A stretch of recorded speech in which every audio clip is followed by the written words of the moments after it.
streets of evil. Tell me what you see.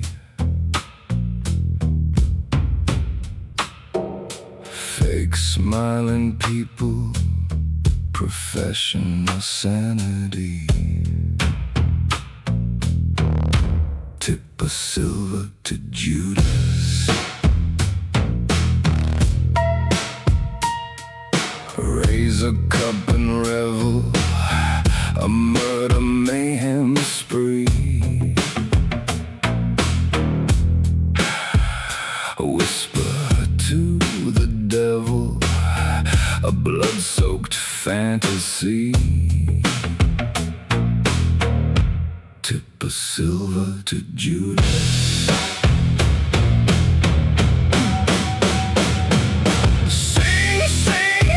To me that old song, power is but a revelation. Laugh, laugh like you like to do wrong. Drunk on hell's own revolution. Tip a silver to Judas.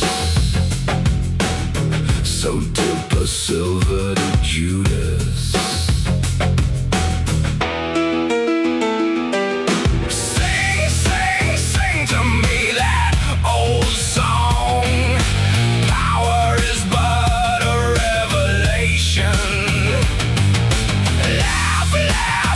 You like to do wrong. Drunk on hell's own revolution. Tip a silver to Judas. So tip a silver to Judas. So I'll pick up that old mask to hide my eyes of rage. Mileage of lives past, freed up from its cage. Tip a silver to Judas. I walk these streets of evil, my righteous fantasy. All these fake smiling people scream when they see me. Tip a silver to Judas.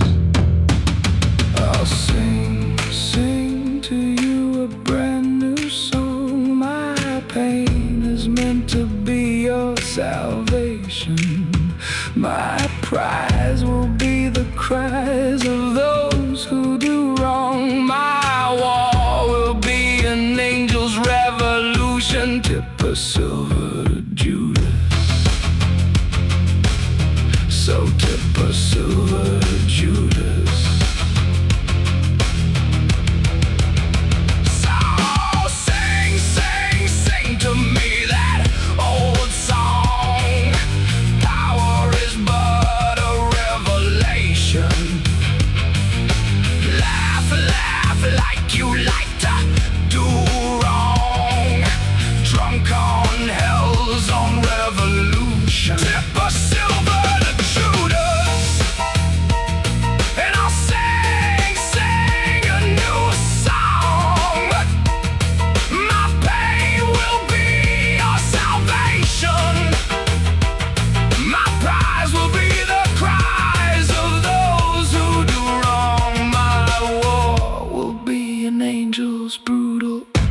And good morning, best chat. Good morning, good morning, good morning. Hello, hello, hello. We have some delicious, malicious morning nonsense chat. Welcome back, welcome back, welcome back. Hello to you.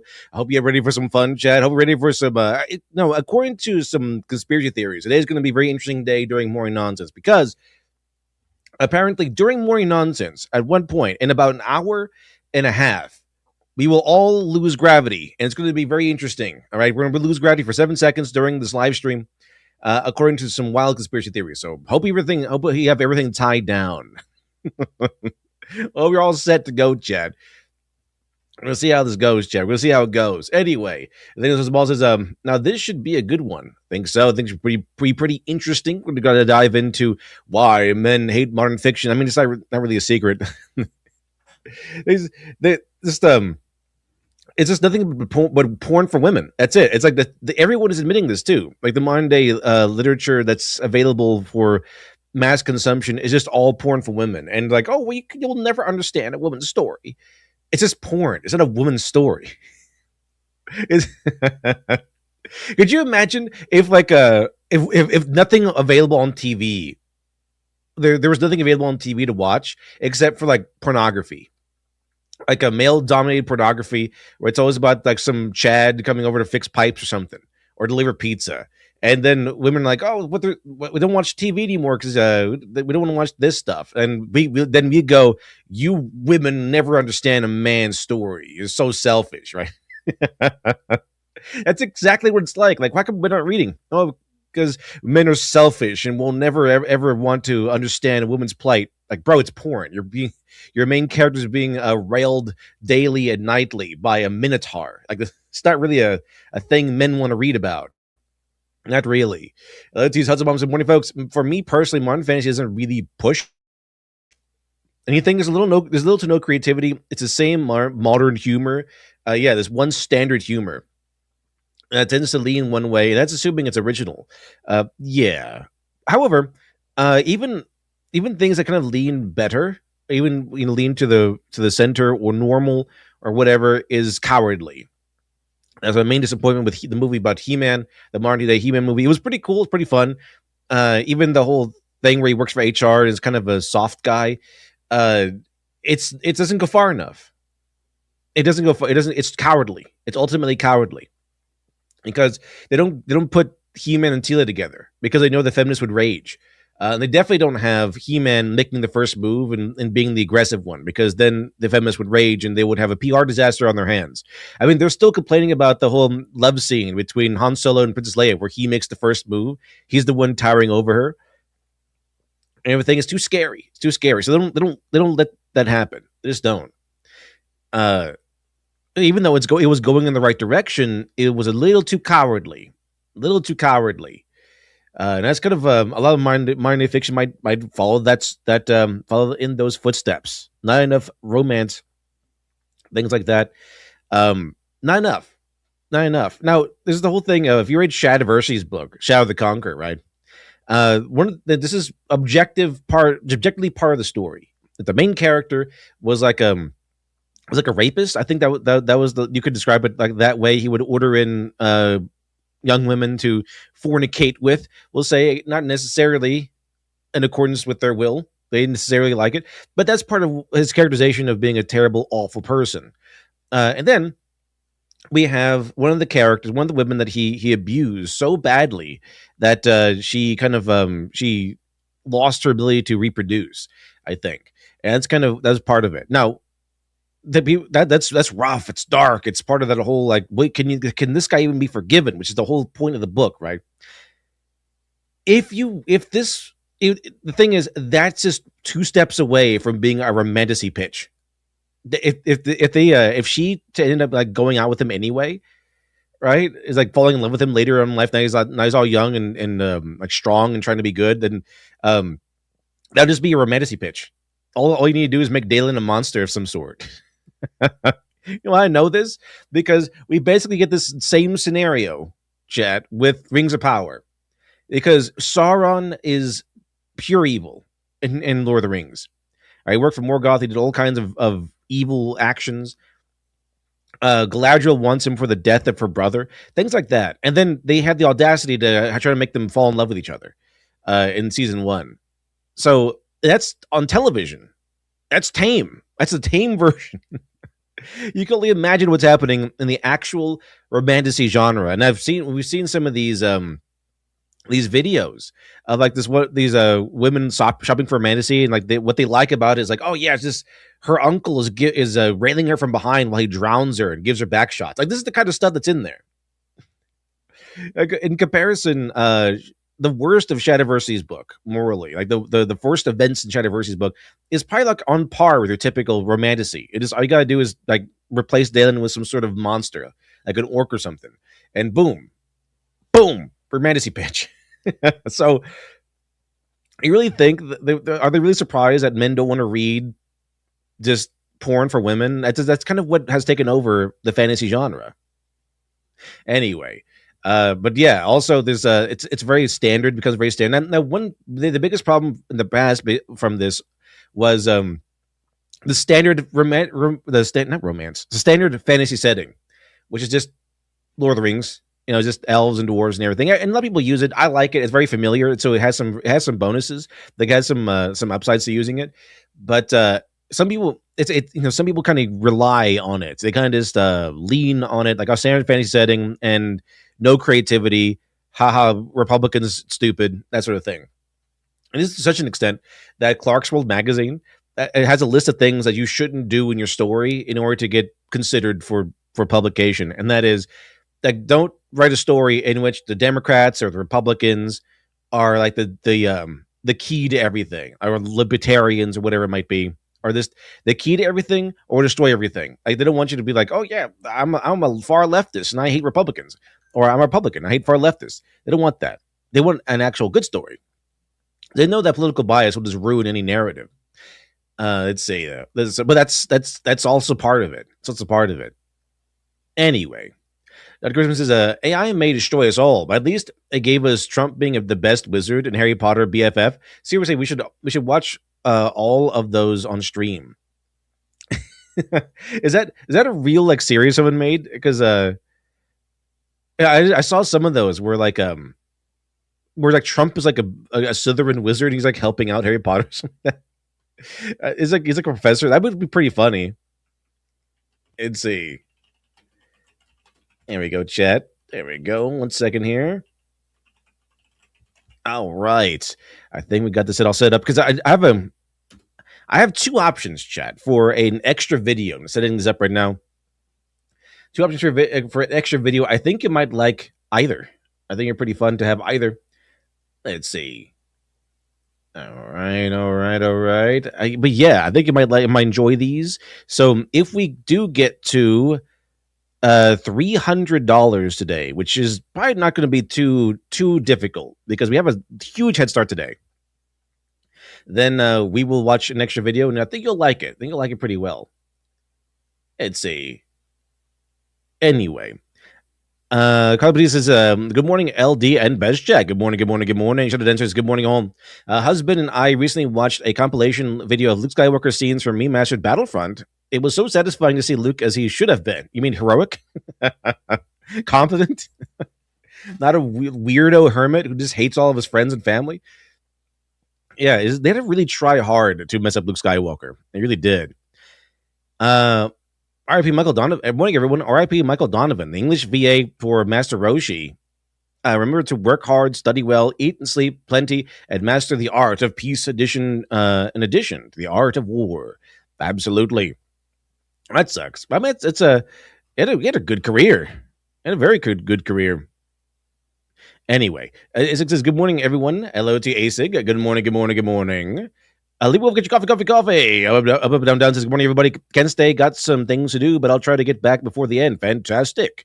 We hate modern fiction because if it's a female protagonist, she has no growth or struggle. If it's a male protagonist, then he must be useless and exhibit negative feminine traits and has to appeal to women. That's kind of one thing you'll get in some of these modern indie fantasy, where if it's a guy, he'll be strong and stuff like that. Even if it's like a harem or something, he'll be strong, and all the women will like him and follow him. But he will not make a move without their concern. They're the ones that really rule his actions and become the real people in charge, and he's like the guy that supports them. It's kind of how it goes. It's just as Asmongold says, the men whose mating rituals is submission, which is very interesting. But we've been catching on to this for years now, but he kind of put it into very simple terms. Like the reason why gaming has fallen off, why D&D has fallen off, why writing and Hollywood and movies and how every single male hobby has fallen off, is because these hobbies were once ruled by men, and they were handed off to weak men. The control of these things were handed off to very, very weak men whose mating practices is submission, right? Not very masculine. As I said, I keep saying they're the core tenet, the core pillar of masculinity is defiance. So, how's he put it? Their idea of a mating technique is obedience. That's it. That's what he says. It's a pretty good line, but that's what happened. That's what happened to everything. A lot of the stuff dominated by men were once dominated by strong men, created by strong men, and then they're passed down to weak men. Weak men whose mating technique is or courtship technique is obedience, and they were just steamrolled over by strong-willed women. And boom, every male hobby is now just for gays and women. Shouting Tronic says, "Good morning, all. Slept better last night, so you'll have to put up with me again." Hello to you, Shadowing Tronics. Good morning, good morning. Hello to Veen Duckworth. Hello to you. Good morning as well. Posthuman says, "Salute LD and best cats." Hello to you. Kyle Tugner says, "Yeah, I'm late. Now, I know that fanfic writing is not really writing, but I've been so busy this morning. Collating a DC comic story. I rewrite Stephanie Brown's death in a professional outline." Very cool, Carl Token Nerd. Well done, and good luck to you. Book Golem, good morning. Hello to you. Good morning, Mode. Hello to you, Book Golem. Ivy's tired. Good morning to you, everyone. Hello to you, Ivy's tired. Let's see. Gunboy Knight says, good morning, good LD and best chat, and praise be to Space King. Oh, yes. If we survive today, chat, if we survive the next few hours, then, yeah, we'll all get to watch Space King at the end of the month. Good old Space King. Agile Aardvark says, Avenue Q said it best. Let's see. Here we go. What else are we here? Let's see. Tablespoon 3 says, typical man not understanding fine art. Exactly. It's all men's fault. Lemonade says, it's okay if he's a billionaire. Yeah. He smiled billionarily. Tablespoon 3 says, but LD, did you ever ask Sauron why he was evil? Maybe it's a good reason for being evil. Yeah, maybe he was sad. Maybe someone insulted him. Maybe got his feelings hurt. And see, I wonder, what would be kind of funny? I wonder if someone made a character that was a bad guy, he was a bad guy at one point, or is a bad guy, or whatever, and but he's handsome and he's rich, and you make him, but everything else, you make him one for one. Well, maybe not one for one. You couldn't repaint a few things, but make him one for one with Hitler. Right, I could same rise to power, same backstory, Night of Long Knives and everything, all that stuff, and rise to power, and then the ambition for war and everything to take over the world, like one for one.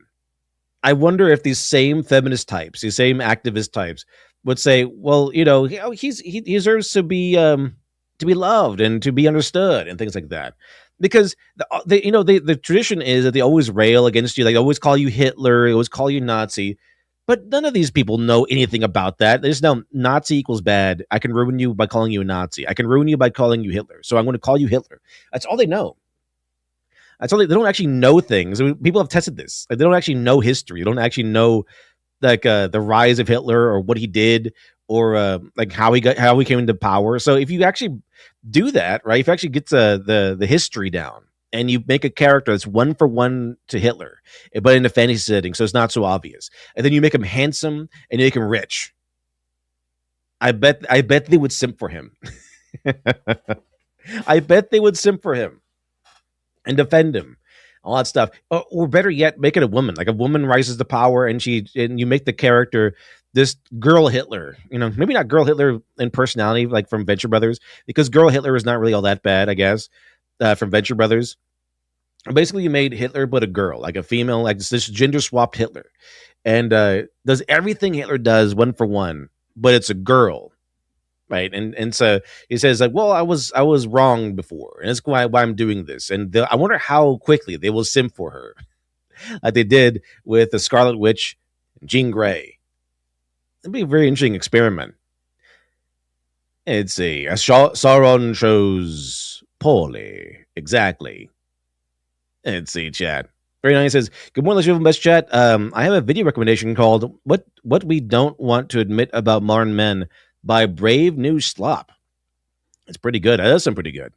Shoving Tronic says, the girl has to be the key to everything. Yeah, that's the case. Like in Picard, like for some reason, Picard, where he's retired and should be like lounging um somewhere and just relaxing. He has to first of all, he has to go on like a galaxy spanning adventure. But second of all, it can't be him who's the key to everything. It can't be him who's like the one guy who steps in to solve and save the world or the galaxy. It has to be some girl. It always has to be some girl. Like it can never be actually the main male character. They always have to add in some girl who's the key to everything. It became a trope at some point. It's a what we don't like to admit about modern men. Let me see. Admit about modern men. Let's see if we can find that one. Oh, there it is. Brave New Slop. That's pretty. It looks pretty. It's not even that long. Very cool. Very cool. I do like the movie Spirit, so that's pretty awesome as well.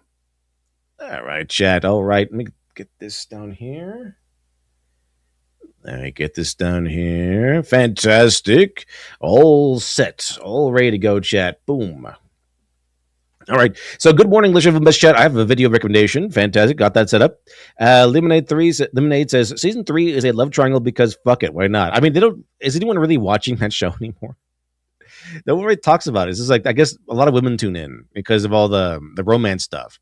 Dr. Eron the Four says, good morning, LD and Best Chat. Hello to you. About the Hot Diggity Devil drama, he's an anime from the old days of YouTube. He also mocked SJWs and breadtubers. These efforts from severe. Oh, that's why everyone was like, "Oh yeah, we're happy you're dead."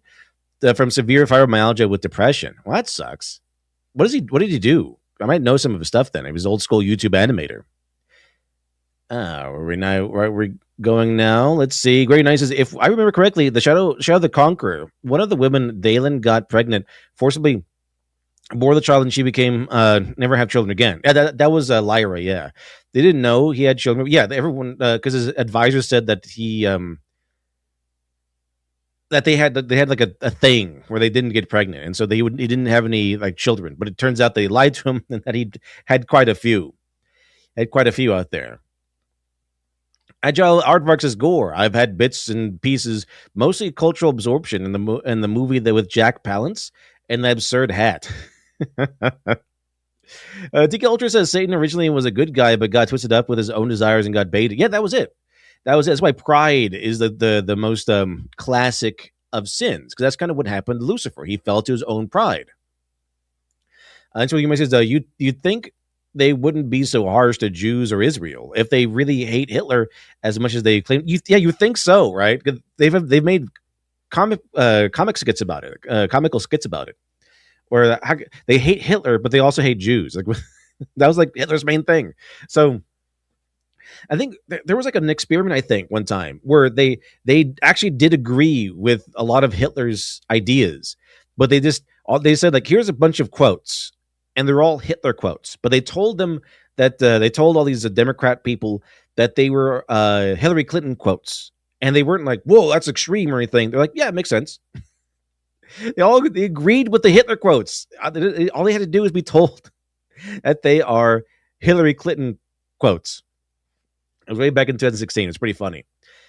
And say, oh, and good morning, Beelzebub and Best Chat. Hello to you, insult to the human race. Good morning, good morning, good morning. As the Orange Man says, there's this YouTube Celtic Phoenix. Oh, yeah. He hates Shad's book and made a video going over his hatred for it with his friends. It's on his channel. I think I've seen that guy. I think I know that guy.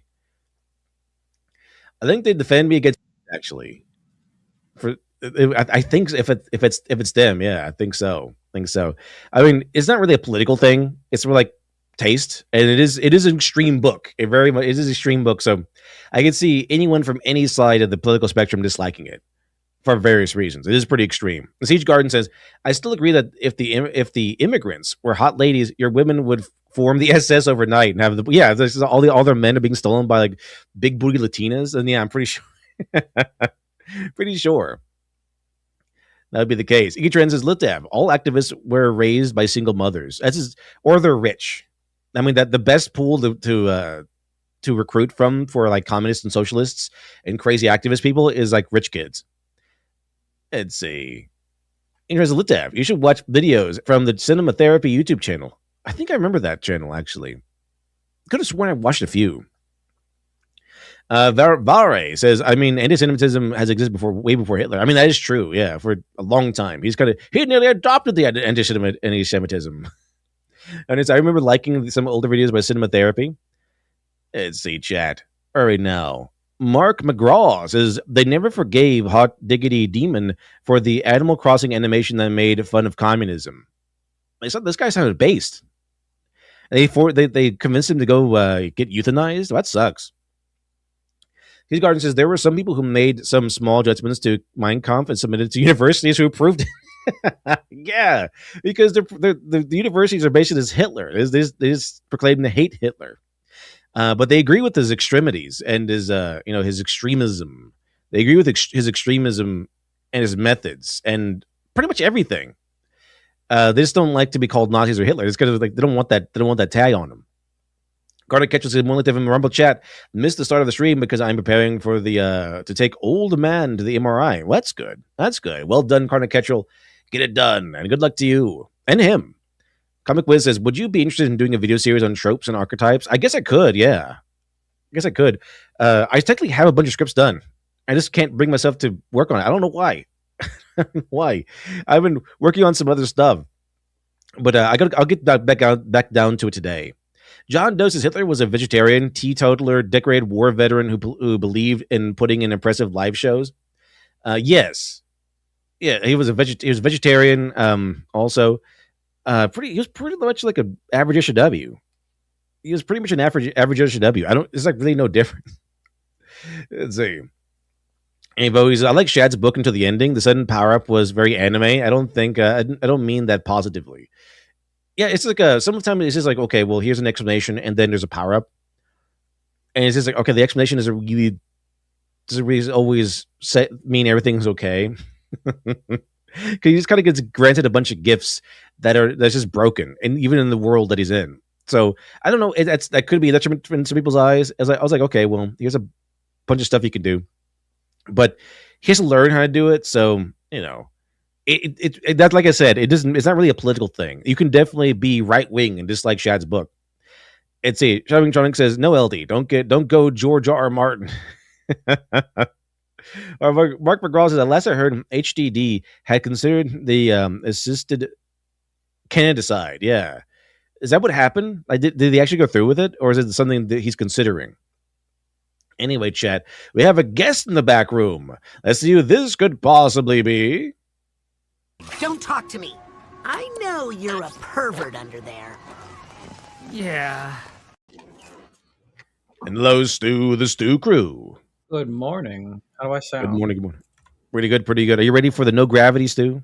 I am eagerly awaiting what will probably, if it ever occurs, like the actual annihilation of like several fucking states, Because holy shit, like I don't think people realize what turning off gravity means for like 7 seconds, because we're traveling, the Earth, our flat Earth is spinning so fast at any given point, and if you turn off gravity for a second, that doesn't mean the shit that was on the ground is still traveling at the same speed anymore. we like we're off the ground and the world just like splats you immediately.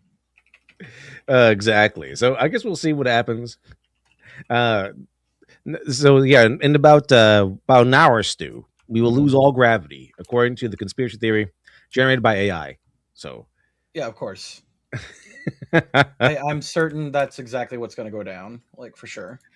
So Eric, so get ready, everybody. We're gonna lose gravity in about an hour and 2 minutes. So Mhm. it's supposed to start at 10:33 a.m. today that we all lose gravity. So anyway, Should be let's fine see. otherwise. Yeah. Exactly. Uh, here we go. Here we go. So it's like this. So just a little rundown here. Just remember that you're standing on a planet that's evolving and revolving at 900 miles an hour. It's orbiting at 19 miles a second, so it's reckoned a sun that is the source of all our power. That's enough. Yeah. There's a little rundown about the Earth. Anyway. Y'all know By the how it way, works. By the way, so Asmongold called it again. He got it. He really is the. I think the most I have ever agreed with Stu was when he called Asmongold the Diogenes of our time, because he does manage to simplify these big things into very layman style terms. Mm-hmm. And he brought it down to the reason most of the troubles that we had in the United States and all of our industries, all of our IPs, all of our gaming, all of our hobbies made for men has been because at one point these things were taken over by weak men whose courtship techniques were obedience instead of strength. So check it out. Here's the reason why this happened. I want to explain why it happened. It's Look at his communist tattoo on his neck. Mm-hmm. This is what happened. These are weak men. Weak men need communism. because guys like him couldn't get a girlfriend. Their idea of a mating technique is obedience. They agree with women with whatever they say. And maybe he's a nice guy. He's probably He is. Without a doubt, he is a nice guy. Absolutely. Nice guy, TM. Yeah, nice guy, TM. retard because he's got a flower next to a hammer and sickle, but he could be a nice guy. Maybe I'm being too mean to him. It's not just him, but it's also probably is him. People don't want these guys anywhere near them. Americans don't want these guys anywhere near them. Even the people, they ran a poll, even the Gen Zers who say they love socialism hate communism. That's part of the poll that they asked. So, and the big surprise loss for the socialists of America, what's her name? Hong lost. She had lost her election, and she was supposed to be the big win, the big cruise of the socialists cruising to victory for the gubernatorial race, and she lost. She lost. Here's how big a surprise that was. Every poll said that Hong was going to win by 20 points or more, at least by 20 points. Mm-hmm. She was going to cruise to victory, bring in a huge win for the socialist Democrats. She lost. She lost. Not only did she not win by 20 points, she lost. And then also another candidate who was supposed to be, I think, for the Senate, socialist senator, lost her election as well. Just yesterday. So America's like, no, we don't want communists and socialists. We just don't. We get out of here. Get away from us, creepo. No, right? It's probably him. So people like this, their idea of feminism is compliance. Their idea of equality is obedience. And their idea of, equity, inclusion, diversity is simply people that are different than they are. Even if all the people that are different than they are the same kind of people. Here's the exactly. They're superficially different. Because what people tend to want in general is, people are okay with diversity as long as you integrate, as long as you assimilate, as long as you are also pro-America. A lot of immigrants that do it correctly are. A lot of legal immigrants hate America and want to suck off the teat of everyone else's hard work. The best kind of immigrants are like the Korean that got to America like 4 days ago.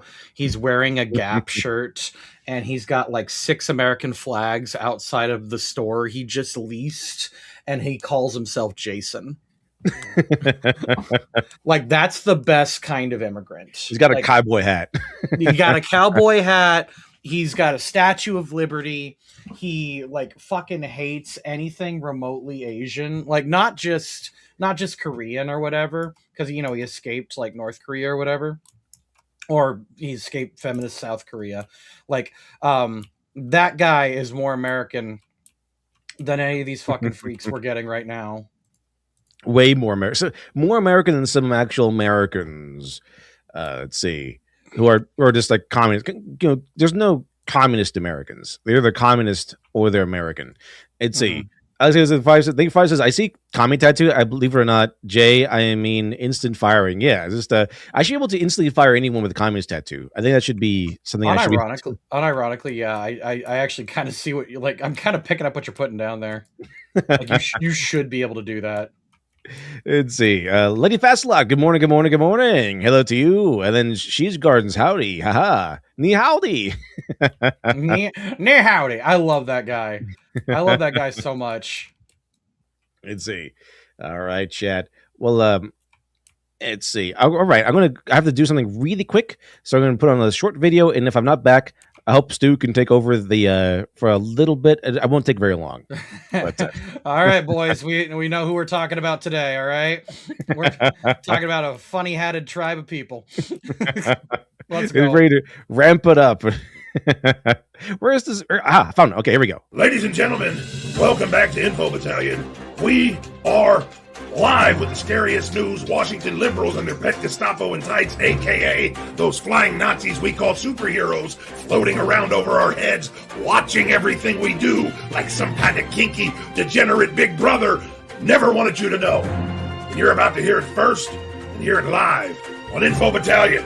But before we get into that, I wanted to talk about something that I know even some of you might find controversial. But you come to me for the uncensored, unbridled truth. That's what I'm here to give you, folks. Dr. Alpha is considered the most dangerous supervillain of our time. The lamestream media wants you to believe this guy's a monster. They want you to hate him. Now, sure, he's done some bad things. Built a doom cannon on the moon, vandalized the Mona Lisa, set off a nuke, traded hostages for the rights to Star Wars. But while the CIA was busy microchipping your kids, Dr. Alpha was busy microchipping the CIA. Ladies and gentlemen, I live in fear for the day my little girl won't have any rights left because the communists voted them all away. But I look to the news and see Dr. Alpha spitting in the faces of the devils who run the White House. And remember when he kidnapped that one vegan actress from Los Angeles and he made her eat a pound of hamburger on live television? Now that is always a classic. What I'm trying to say, folks, is while red-blooded patriots like myself lie awake at night waiting for the commies and capes to knock down my door and drag my children off to the glue factory, Dr. Alpha has the government and those Hollywood elites lying awake in fear. He's the one guy they can't stop. Dr. Alpha is a tyrant's worst nightmare. He's the sword of Damocles swinging over the heads of those soulless demons, and I'm loving every second of it. Love him or hate him, secret societies, governments, pampered Hollywood elitists, he's taking everything they're dishing out and shoving it right back down their throats. I'm proud to call him my fellow American. God bless Dr. Alpha. Anyway, folks, up next, is there a hole in the sun, and is that where the Illuminati are keeping Elvis? We'll find out in just a moment. This is Info Battalion.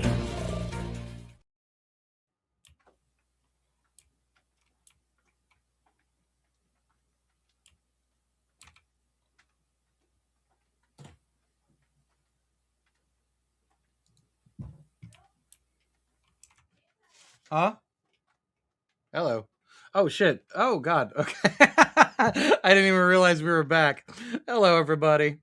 Asmon's takes are always misinformed. It's a part of his character.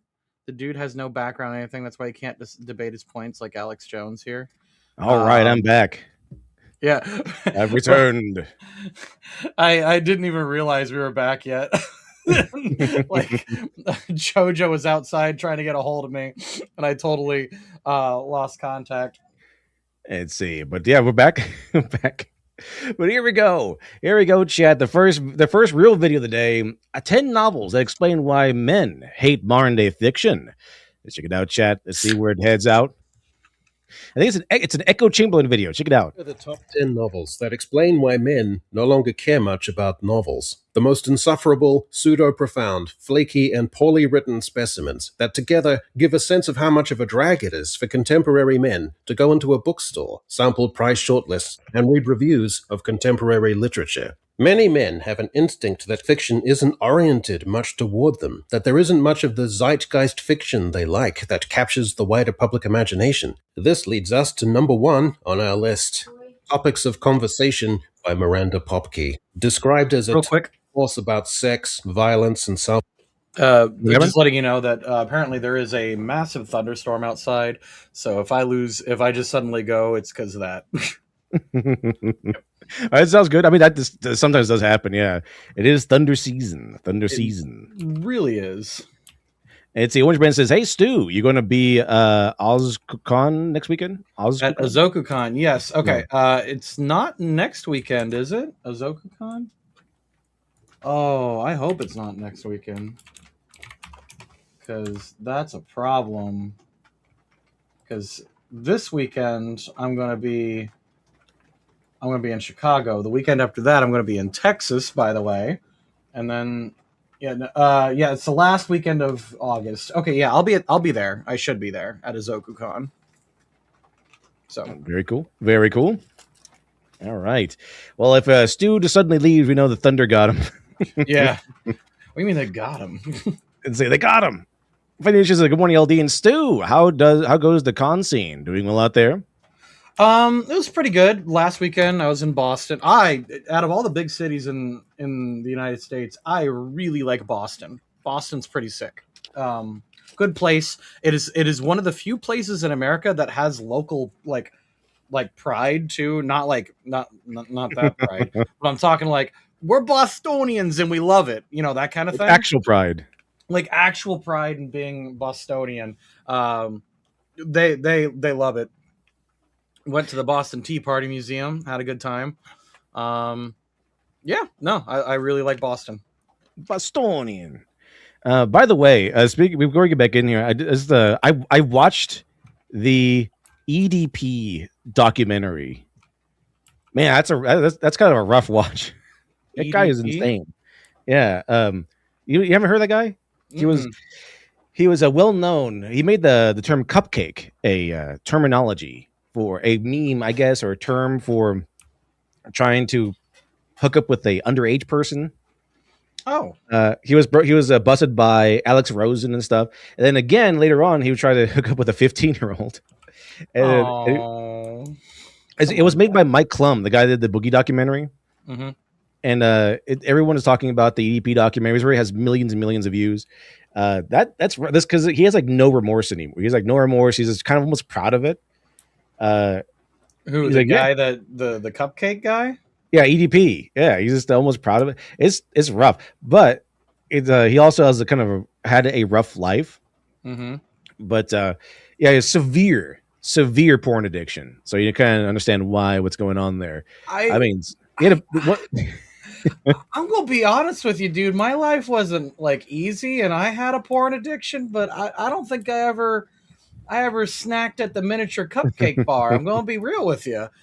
Yeah, I was like, at one point, he's like, I was going to do anything to get a girlfriend. It's like he was just desperate and lonely. He's like, okay, well, he said anything except lose weight, I guess, because his name is EDP 445, and the 445 comes from his weight. Oh, because he was like 445 pounds. Like, damn, that's a big boy. So. Does he assume he will attract and keep a cupcake, or does he just hope that one will appear? He just wants the attention. No, well, the thing is, he had a million plus subscriber channel, and so he would lure them in. He was like, "Oh, here's a Q&A section," and he would start messaging them and following them on Instagram, or I think it was Instagram, or whatever those other websites are that are not Twitter. I don't know. Yeah, one of the loser versions of Twitter. I know two social media sites: YouTube and Twitter, and that's about it. Oh my god! Like, sorry, I'm like, there's like hail going on outside. This is insane. Do you guys hear this? Is that what it is? I thought you were working on something, but yeah, I hear the hail. Oh my god. Yeah, Let's see. that's straight up hail coming down. Holy shit. Well, there's nothing over here, so I'm not really sure if like this is going to be related to the losing gravity thing. Oh no! It's happening. It's happening. We're gonna lose gravity. We're gonna lose gravity in a little under an hour now, apparently. Oh shit! Anyway. But if you didn't know, if you don't remember, didn't watch it, this was the whole thing. We watched the Z-Bashu video where Z-Bashu and his buddy were distracting the DM by saying, "Oh yeah, NASA's going to turn off gravity for 7 seconds in August." I didn't know that was an actual conspiracy. I thought like Z-Bashu made that up because it sounded retarded. But yeah, I think it's made that up. Like that's something that would make up on top of my head. Oh yeah, we're gonna lose gravity for 7 seconds. As you do, yeah. Apparently, there's an actual conspiracy theory that was being peddled around. That EDP documentary, I had to take breaks. It's gross. I mean, at one point they hit me with he hits us with, man. What I mean, oh man, it's so gross, Stu. This guy loves taking pictures of his poop and sending it to you. It's unsolicited. Oh, okay. Mike Klum, the documentarian, had to come in at one point and goes, "I'm traumatized because no one should have to suffer through this." I mean, I'm glad. Thank you for your service for like exposing this guy, I guess, because I'd rather know about him than not, I suppose. Yeah. And you know who had the audacity to come in and make a cameo in there about this guy who tries to sexually assault minors? Chris Chan. Chris Chan was in there saying that he's a bad guy. It's like Chris Chan, of all the people to come to commentate on such a subject matter, Chris Chan. I see. And Boogie. But I think Mike Klum was making like fun of them because he called Boogie a cancer survivor because he's very famous for having faked cancer. Jesus for sympathy. Christ. Yeah. It's a John Doe says it sounds like Hale is God typing while working on the next video. That's what it seems like. Yeah. Let's see. Boogie and Chris Chan. You know what's so funny? I have seen so many Chris Chan cosplays at conventions, to the point where like I don't even like. I'm not even like surprised to see it anymore. Because it's like with Jax, right? Everyone hated Chris Chan. Chris Chan was awful. The only thing that people liked about Chris Chan was that you could make fun of the guy, and that he was like, oh, the Chris Chan is famous, so you can buy stuff off of him that he made. And they go, oh, look, I have a because he's like an internet legend, kinda. He's kind of an internet legend. He's kind of just a celebrity, sort of, even though it's not even in good terms. So. People kind of followed him, and you can get stuff from him. You can buy stuff from him and things like that. Even though he's kind of a bad person, even though he's just a kind of a thing that everyone makes fun of. But it's like he benefited from the Jax conundrum, I guess, like the Jax scenario. Everyone disliked him. Everyone hated him, pretty much. I found him a fascinating species, fascinating subject matter, until he turned trans. And the moment Christian turned trans, all is forgiven. Not only is all forgiven, he became like a god, like a deity to some people, just for becoming trans. So this Jax jerk, absolute asshole. Everyone hated him until trans, and then boom, all is forgiven. All is forgiven. Feel free to do whatever you want all the time. It's kind of literally how it works. But it's funny now because like people have kind of dropped that, like just all of a sudden. God damn. Sorry, getting attacked in Resident Evil. People don't use like she, her pronouns on Chris Chan anymore. They're just straight up calling him what he is. He's just a fucking weirdo and a creep. Oh yeah. He said that shit in order to, have sex with women. And that was really fucking weird. Which is apparently a technique men use now, becoming trans to get with women. Mm-hmm. I do like the Dave Chappelle joke was like, man, I know some guys are good trans just to get out of tickets and stuff. That'd be funny. Get out of arrests. Like that was a Dave Chappelle joke. And say Hamilton Burger says, remember, Christian has put put out more comics than Vito. That is true. Restraint actually put out some pretty good work in terms of numbers. Because I know I didn't want to give Vito my information, so Stu volunteered and we split the package that we received from Vito. All right down the middle. And so have you received that package, Stu? I have not. I'm not going to say I'm surprised I haven't received it, but like, it is interesting that I haven't gotten anything.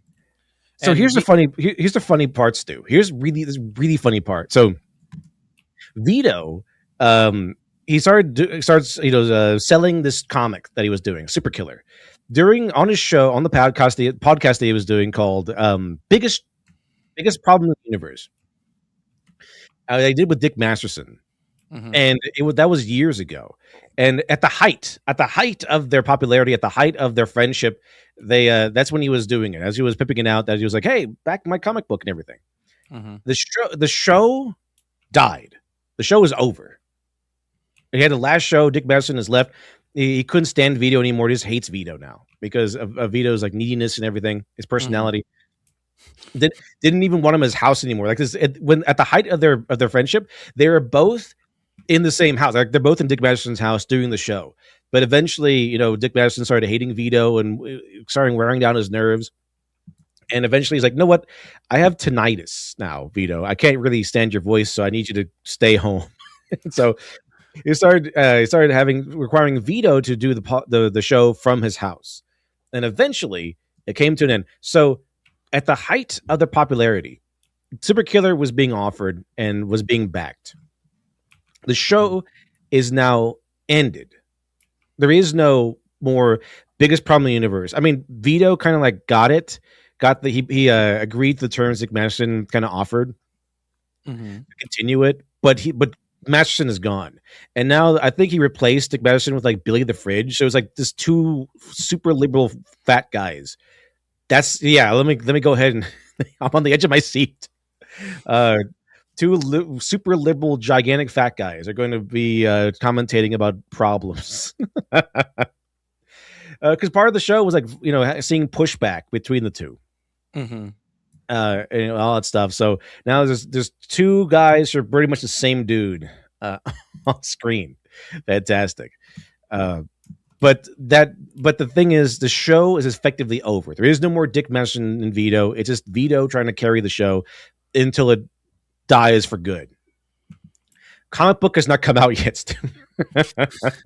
You know what's so funny too? Like there used to be like a Anituber that people really liked. He was out around the same time as Mother's Basement, and that was Digibro. Do you remember that? Oh yeah.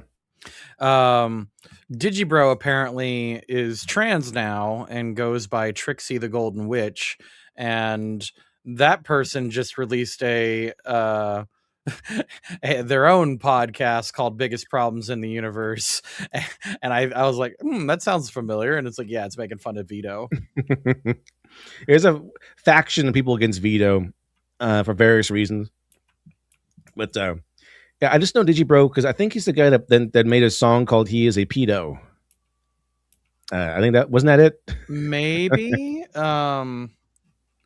I don't know. And he went on like an argument debate circuit about defending things in that category. Let's see.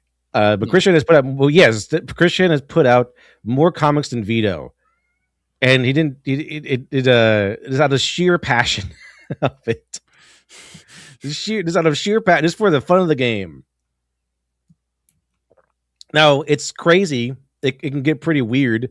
But it's fascinating, this based on the fact that this is the weird childlike retard drawings of a strange person, and it goes into some disturbing psychology if you read the comics. And see, anyway, chat. But there we go. I forgot how did we get on the the topic of Vito, because I mentioned Christian was in the EDP documentary, and so is Boogie. Like, what does Boogie do? Boogie has no place pointing the fingers at anybody. I think Boogie is just friends with the guy, or they're on good terms or something. I think that's the logic. Boogie hates him, or Boogie like chastised him for what he did. Who, the guy who made the documentary? No, Boogie chastised EDP for what he did. Oh well, yeah, no, no one likes EDP. That's fine. Yeah. I'm saying we're trying to figure Oh, you out mean- why Boogie's there in the documentary. Oh, probably because they know each other. Yeah, they, Boogie was the first subject matter of his documentaries. yeah. Although EDP unfortunately is very, very pro Trump and stuff. It's crazy stuff. He loves Andrew Tate. He loves Trump. He loves Ben Shapiro. That was a surprise to me. He also loves Ben Shapiro. Isn't Ben Shapiro like? Oh no, Ben's like Ben's conservative, isn't he, or publicly conservative or whatever? Yeah, but he supported Trump, but he's really anti-Trump. So he loves Trump, but he also likes Ben Shapiro. And I mean, at this point, Ben Shapiro and the Daily Wire kind of cringe because of what them trying to do. But thing is, he also he's also in the manosphere and stuff. And he has like a long list of like YouTube people that he says are all bitches, and he hates Hassan and Asmongold equally. It's kind of funny. Why? Because they all called him out. Because when EDP got caught the first time, the news of his cupcake adventure, attempted cupcake adventure, made actual news. It wasn't just like some YouTubers talked about for content.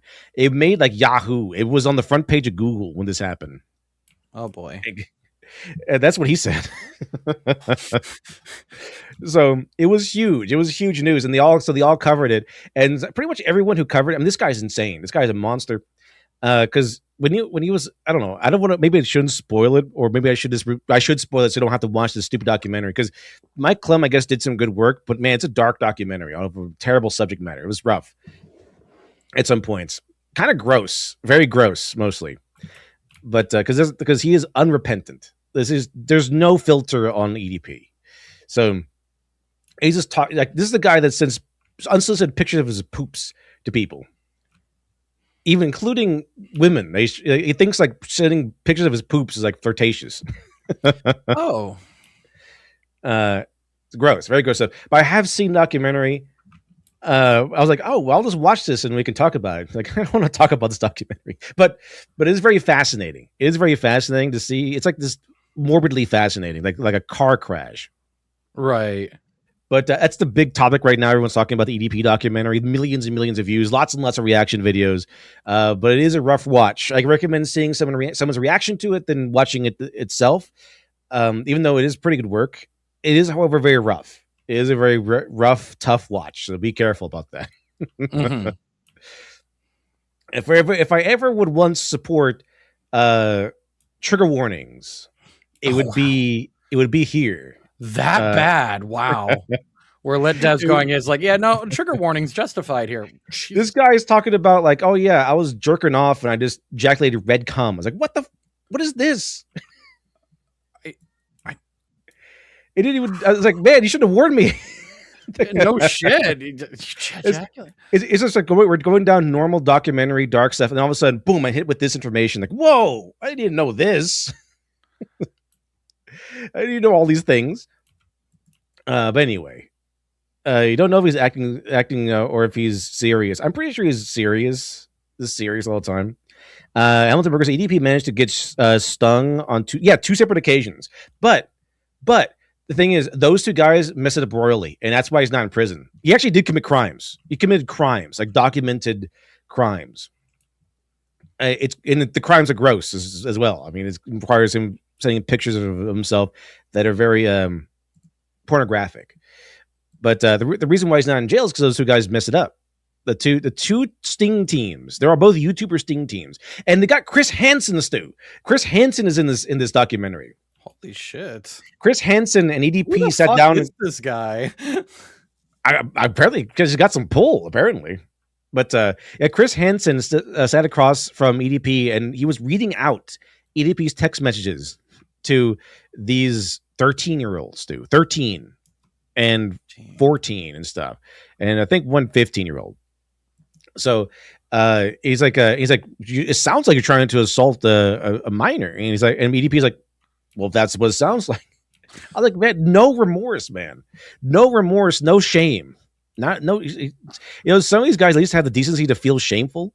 EDP, no shame, no shame. Wow. And Chris Hansen is like, well, if I had done this, if I was able to sting you, you would be in prison. He's like, well, that's it. You know what the most egregious thing is, Stu, that EDP said, and it wasn't any of this. I mean, it's pretty horrific, but he said that the reason why he's not in jail is because he's protected by God. And God intervened and kept him out of jail. It's like, you asshole. I hope, because he could still be charged until 2027. So I'm like, I hope they take you down. I hope you belong in prison. Jesus Christ. But this one guy was like, man, that's no God came in to save him. That was Satan. I was like, yeah, it's based. Yeah, it was Satan that protected this guy, not God. Clearly. But it's pretty interesting. It's a very morbidly fascinating. It is, however, a tough watch. Sometimes it comes in with like, this is gross because of what he's known for. It talks about that quite a bit. So I recommend, if you want to look into it, watch someone else cover it. So at least there's like a little buffer there, because I was watching this on my phone, Stu, and I felt like I need a glass partition.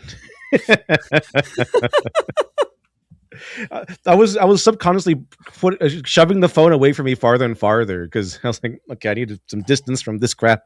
It did really feel like I needed a glass partition between me and my own phone. It was like, this is gross. This is disgusting.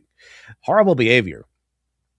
I was like, maybe I judged, I thought Boogie was bad. I was like, maybe I judge you too harshly, Boogie. I can see how low things can go.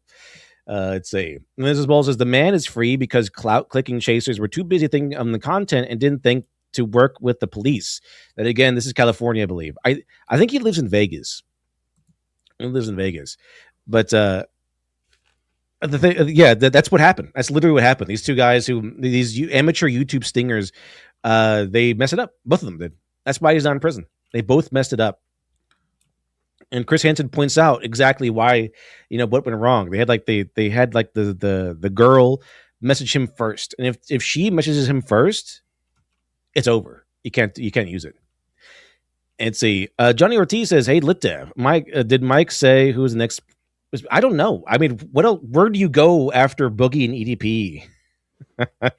Well, the thing is, like, Boogie's just kind of a failure of a man, and EDP just seems like he's an evil bastard. That is a monstrous person, yeah. I mean, Boogie is kind of a monster, I guess, because of what he does, but he seems relatively harmless, comparison. EDP is an actual predator. Literally, he's preying on vulnerable people. It's a Thai Karisis, good morning, Wood Chipper. How are you doing today? Are you going to eat well today, Mr. Chippy? Yes, you will. I mean, if you're talking about EDP, he's going to eat very well for months. Let's see. Anyway, let's go back to not for something completely different. Loathing. It chronicles the blemished lives of misunderstood women. She paused, and while she paused, I had two thoughts. First, that the phrase happy with a secret did not necessarily imply happy because of a secret, did not necessarily imply keeping the source of happiness secret, could just as easily indicate happy, and also, unrelatedly, keeping a secret. And second, that I was pretty sure I knew where the story was going, not only because the man in the story had been identified as a sexual predator, but also because it was late, and it was only women, and we were all a little drunk, and under those conditions, there is only one place a story about a boy and a girl ever goes. So I knew where the And Limburger says, Sue should watch Kirsch reacting to the EDP documentary. I recommend watching people's reactions over the Raw documentary. Story was going, and I was thinking that I wanted her to get on with it, to get it over with, but also, as I looked up at the tenant, who was standing sipping bourbon from a mug, taking a drag of her cigarette, there was now a layer of smoke in the hallway, living room, a halo hovering 4 or so feet off the ground, the tenant at its empty center. As I stared up at the smooth slope of the 10 ant's throat, at the declivity above her collarbone, a further thought entered my mind, not a thought, but a wish. Stu, remember that episode of Frasier where it's like that one guy wrote about Frasier's like first sexual experience and everything because he told him a story. That guy from Cheers. Be right back. I'm sorry. All right, no problem. But if anyone is in the audience has seen the Frasier episode, where like he this one friend of his published a story about Frasier having relations with his piano teacher. This sort of reminds me of. It's like this big flowery language and everything. Like this hyper sexual situation is very very taboo and stuff. Specifically, the wish that she not get on with it, get it over with, stop talking.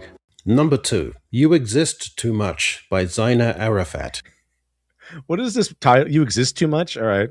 On a hot day in Bethlehem, a 12-year-old Palestinian-American girl is yelled at by a group of men outside the Church of the Nativity. She has exposed her legs in a biblical city, an act they deem forbidden, and their judgment will echo on through her adolescence. When our narrator finally admits to her mother that she is queer, her mother's response only intensifies a sense of shame. You exist too much, she tells her daughter. The novel traces her progress from blushing teen to sought-after DJ and aspiring writer in Brooklyn. She moves.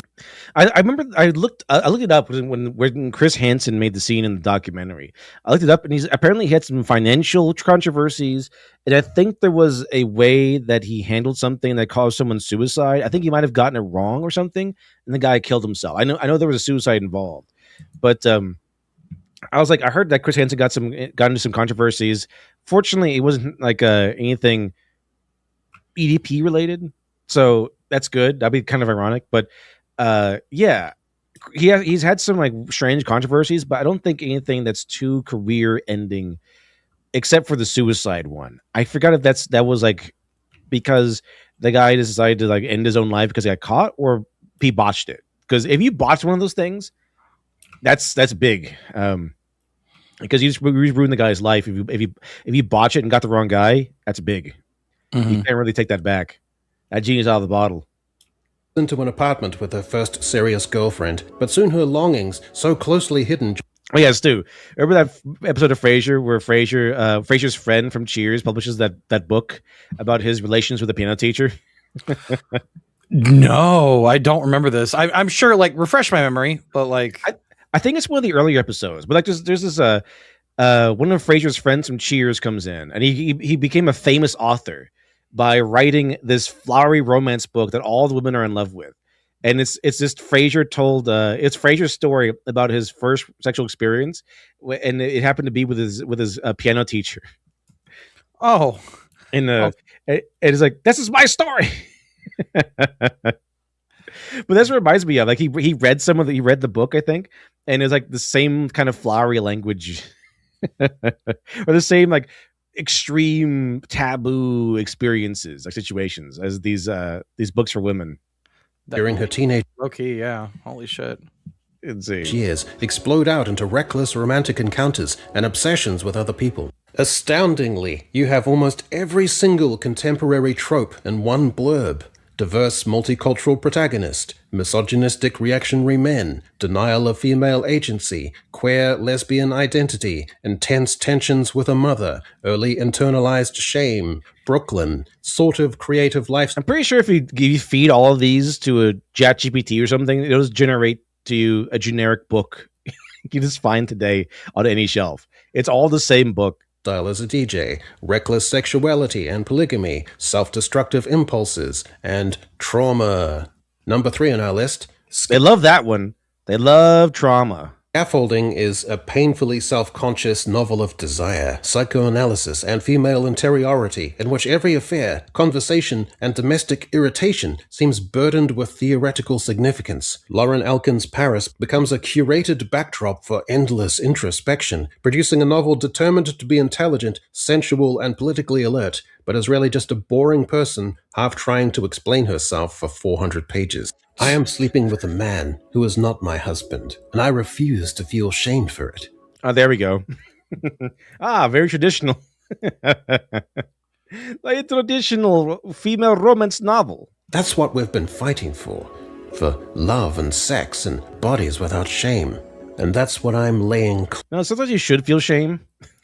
Yeah. Sometimes shame is a good thing, all right? I've been seeing all these. Have you seen these Caleb Hammer clips going around, or is all these like women who are just like lying to their husbands and like cheating on them and stuff like that? It's like there's a lot of them. He's running into a lot of these couples where the woman's just like, oh yeah, I just cheated on him a couple times. What's the big deal? It's insane. Yeah, no, it's and like that happens all the time where like You know, it's like, my husband threw away our 15-year marriage because I cheated on him one time. And it's like, bitch, what makes you think the number is the problem? Like, Or it might be something like this. He threw away. I can't believe my husband threw away our 15-year marriage because he found out all of his kids were not his. mhm. It's like, well, it's his blood. I mean, he's still the father. There's still the kid that he raised and everything. They're still the same people. They just not blood related. It's like he's the unreasonable one. Yeah, no kidding. It's pretty funny from the outside. Claim to. Number 4. All Fours turns a middle-aged woman's sexual and existential crisis into a tedious, self-important manifesto of liberation, treating every lust, bodily revelation, and marital dissatisfaction as though it were a dispatch from the frontier of human consciousness. Ordinary narcissism repeatedly gets dressed up as radical self-discovery, which in the present age isn't radical, just someone being a hoe. Was this the secret to everything? This bodily freedom, it felt intuitive and healthy, as if promiscuity were my birth. And see, Ivy's tired. Thanks for the $10 super chat. Thank you very much. Appreciate it.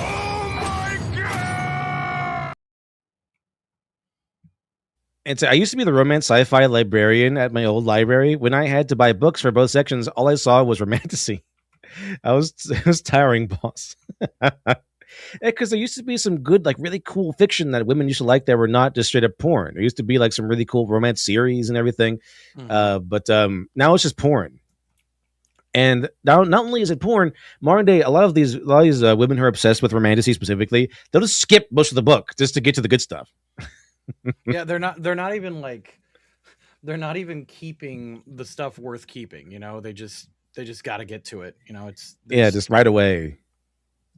By the way, Chet, we're $41 away from Pellerman and the extra video, but I think you might like, because in fact, we might get 2. I don't know. I might say this, then another one of them for tomorrow, but I have 2 in the chamber here, 2 extra videos that I think you might enjoy.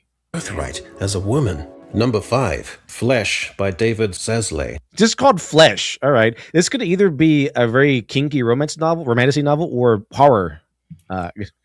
Like, see you which are one it something incredibly pretentious. It's going to be. Oh, yeah. In that case, I might like it.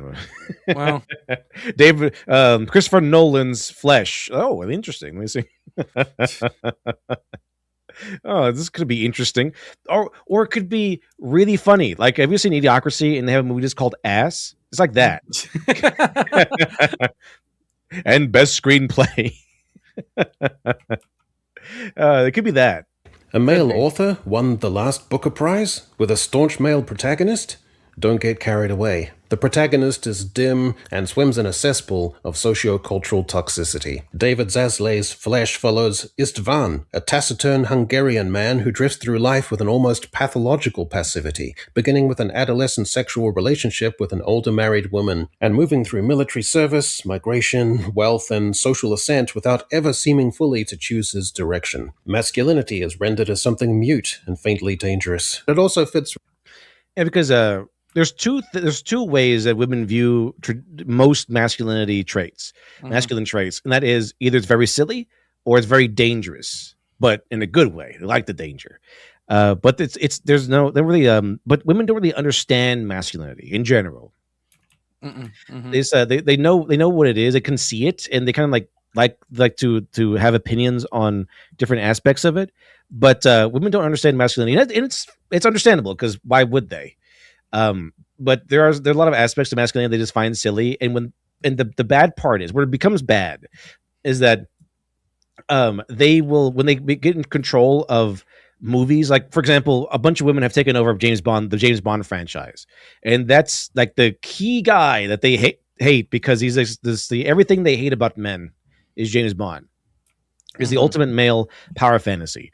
But look what they've done to the man. They've made him all dour and sad and depressed, and they always criticize his masculine traits, like his charm, his confidence, and everything. He needs to be more submissive, like these men that Asmongold pointed out. Like they want James Bond to be more about instead of dominance, to be about obedience. That's what a good man does. And see, by the way, I got $2 super chat or for Streamlabs from Tactical Niger Tipped Tactical Nigert. Says, LD, have you seen the Mara Jade versus Anakin Skywalker saga shorts by Jar Jar Jargon? I don't think so. It's a humorous take on a humorous anime take on Luke and Mara Jade's relationship with a feud between her and Anakin from the Empire days. Would make for a fun watch for more nonsense. That'd be pretty cool. So you can look it up. Thank you very much. And Megalathon, thanks for the $5 super chat. Yes, yes, yes, yes. Yes. And so Megalathon says, "Morning, LD and Stu. Sorry you didn't enjoy the Jaina War." No, I did. See, I might have bad. No, I did like it. I just didn't like the song. But the Jaina Warbringer video was awesome in terms of lore. I liked it a lot. I just didn't like the song. The song was all right. It was okay. It could have been a better, I'd say. But everything else about it was awesome. I wanted to watch the other ones, but I wanted to save them as extra videos for the stream so we can watch them together. But no, the Jaina Warbringer video was cool because I was like, man, this is really interesting. I never thought about it that way. Because what Jaina Warbringer's the video did was put her as a parallel figure to Arthas, because Arthas and Jaina are both seen as traitors now by their own people. Arthas deserves it. Jaina, however, is a little more complex because she happened to side against her own father. But because she sided against her own father during his madness against the Horde, the people of Kotoras see her as a traitor. And that's what the song is about. So the song, in essence, is interesting lore-wise. I just didn't like the way it was written. But it's really cool. That was a really cool video because it's about her being seen as a traitor, her being seen as a monster by the people of Kotoras because she is a traitorous daughter to her father. And she sided with the Horde against her own dad and the people of Kotoras. And then here she is now, her home destroyed because the new war chief has destroyed her city. And so she's like, Dad, I'm listening now. I'm sorry for what I did. And she raises her father's Admiral Proudmoore's ship from the bottom of the sea, and he will use it in war against the Horde. It's bad ass. And I was like, man, I want to read a book about this that's written by a good author. At least a decent one, because this is like Shakespearean writing. So it's like the Warcraft 3 was such peak video game writing that even things inspired by it they just can't help but be Shakespearean. Mm-hmm. That's awesome. But it became parallel because Arthas was a traitor to his people because he became evil and killed the king and helped the destruction of his own kingdom. Well, meanwhile, Jaina is seen as a traitor by her own people because he wanted to keep the peace. She wanted to keep the alliance between the humans and the orcs intact. Meanwhile, her dad is trying to destroy the orcs because he's like, I guess woke up from a coma or something. And is like, I don't know anything about anything. And those are orcs. Orcs bad. Time to go kill them. But that was good. I like the Jaina Warbringer's video. I like what it did. It's like, this is really cool because I never thought about that way before, that she would be seen as a traitor. And like that puts her in parallel with Arthas, but from a different perspective. It's like with Arthas, the prince was corrupted and the father was innocent. With Jaina, it was the dad that was kind of corrupted and the daughter was innocent. But the child is seen as traitor in both ways. It was pretty interesting. I think quite a bit.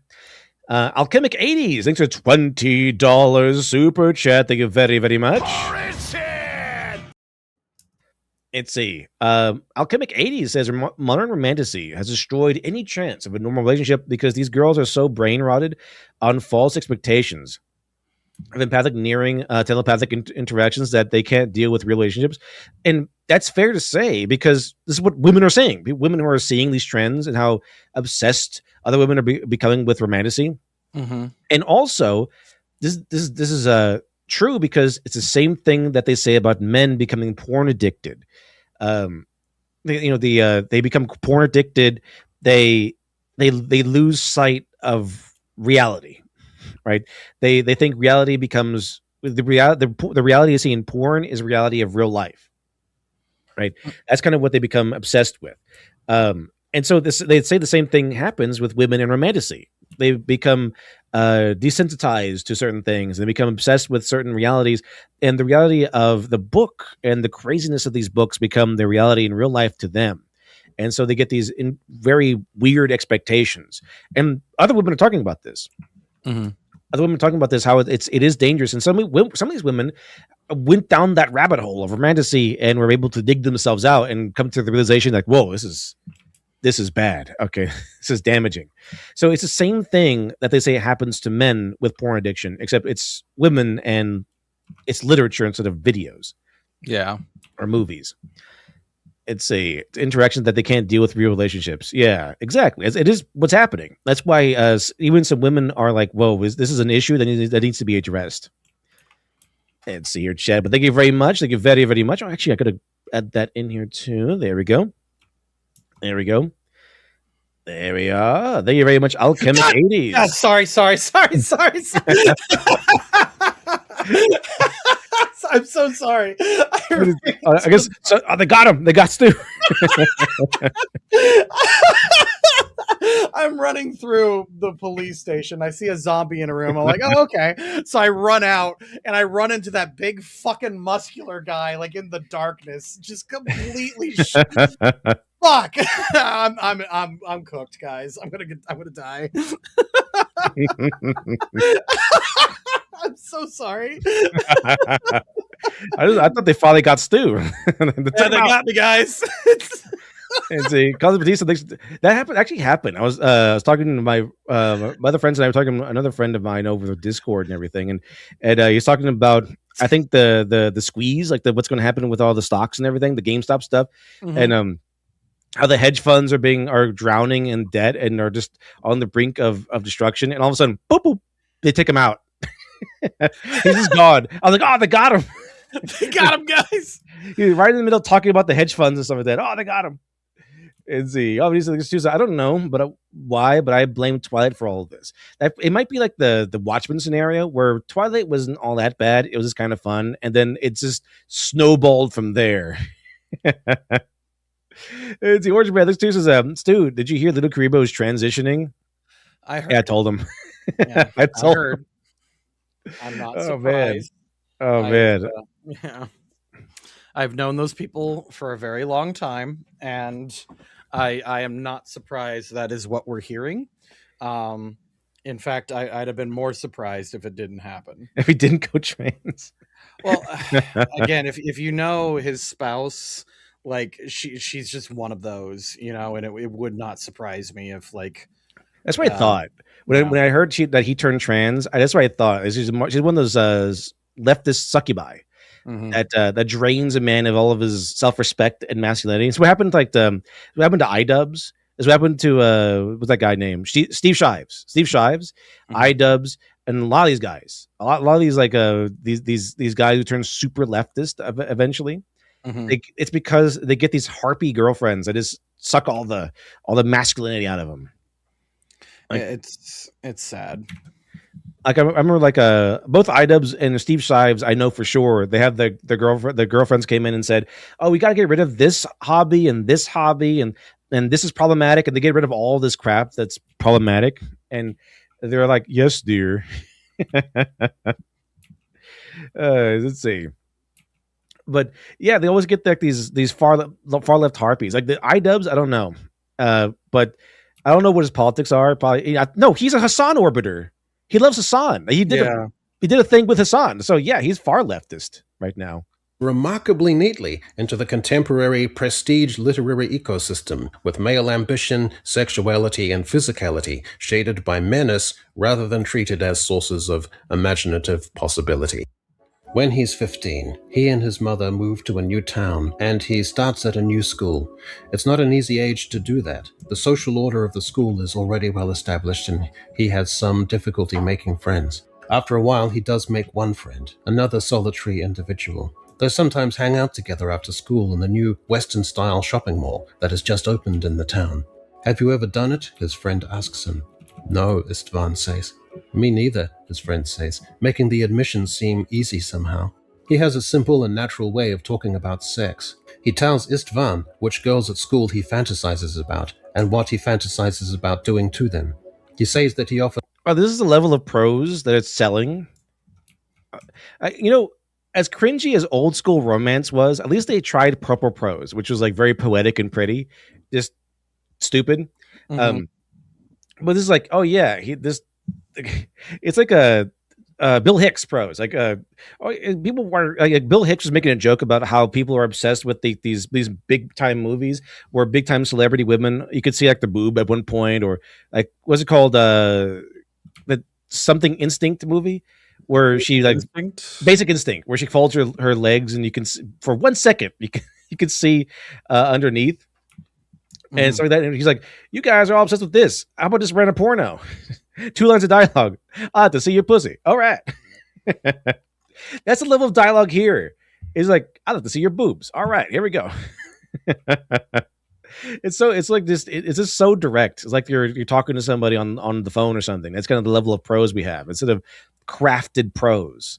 So it really is like we used to think we knew what bad was, and we used to think that bad was this overly flowery purple. Again, Stu, this kind of for that Frasier episode where he's reading that book. It was that was purple prose, whereas it sounded majestic and beautiful, but ultimately meaningless. Like one of the jokes was in that Frasier episode. One of the jokes was he's reading the book, and then the protagonist was leaving. Like he woke up the next morning, and the piano teacher's still asleep, and he's leaving, and it took him 10 pages to leave because of all the flowery language.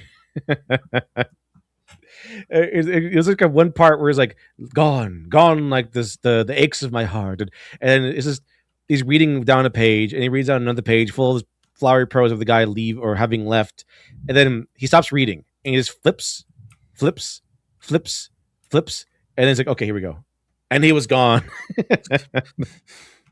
That's what purple prose is it eats up page space, and it's very flowery language. But at least it's well crafted language, and that's what women used to like. Women used to really like that flowery language, which was, I mean, it wasn't a bad thing, but it was what women used to prefer because it was very emotional. It's very drama heavy, even though it carried nothing, no substance really. It's just flowery language, kind of explaining things and describing this person in very glorious terms, and then that's about it. But it was very flowery and well put together. Now it's just like, yeah, he liked talking about sex and stuff. He had a gigantic dick and he smiled billionarily. Masturbates 4 or 5 times a day, which makes Isvan feel inadequate since he usually only does it once or twice. When he admits that, his This is the prose we're getting now, I guess. Okay, there's a book down there called "Come for Rigfoot." What? I didn't know you could even do that, Stu. I didn't even know you could publish a book with just the word "come" in it. There's no subtlety whatsoever. You underestimate my power, the female gooner says. There's even like a romance novelist in Frasier's apartment who's like, she's like really in love with Martin, and at least she calls hers like the rose and the rapier. Now we have "Come for Bigfoot." I was like, what? Okay. All right. friend says, "You must have a weak sex drive." It may be true, for all he knows. He doesn't know what it's like for other people. He only has his own experience. Number 6, Biography of X by Catherine Lacey. It's a John Doe. Thanks for the $5 super chat. Says L'Oreal K. Hamilton's Anita Blake was the worst bait and switch. First 3-ish books were like Dresden Files. Last I read was 400 page of graphic. 400 pages, 400-page graphic scene. And that's pretty crazy. That's pretty crazy. But thank you much, John Doe. Very much appreciated. Yes.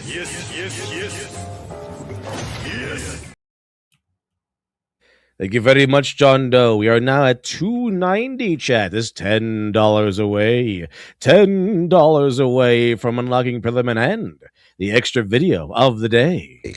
Biography of X is an elaborately constructed alternate America, a mysterious dead artist. The book is painfully pleased with itself, forever advertising its own cleverness and significance rather than allowing character, emotion, or narrative momentum to take hold. X herself becomes less a compelling human being than a prestiged literary installation. Lacey uses existing historical chic, zeitgeist figures and scenes, and then just sellotapes her imaginary character to them, making her conveniently adjacent to everything interesting as a shortcut to seeming sophisticated herself. The result is a novel so determined to be discussed and admired that it can be reduced to a single preening sound. Something like, or Okay. it wasn't a will to live that kept I wouldn't be surprised if like we just get a title like that. It's just called that. me alive then, but rather a curiosity about who else might come forward. Let's see. By the way, Carter Ketchel, thanks to the $5 Rumble rants on Rumble, says, Stu, I agree. Kerr's reaction is accurate and very relatable. She watched it on stream when it came out on Sunday, so check her VOD of the day. I guess, yeah, Stu, if you want to watch the EDP documentary, I guess check out Kirsch. So Okay. you can have basically a partition between you and the documentary. I suppose. Like going to a Gallagher comic stand-up. You get that plastic sheet to cover you. That's funny. They keep you away from the dirty parts, the most filthy parts. With a story about my wife. Who else might call to tell me something almost unfathomable? And might I, despite how much I had deified, cannot be fathomed. From Megamind. I was like, I think that's exactly what that was. Yeah. Exactly. Anyway, chat. I think much Carter Ketchel.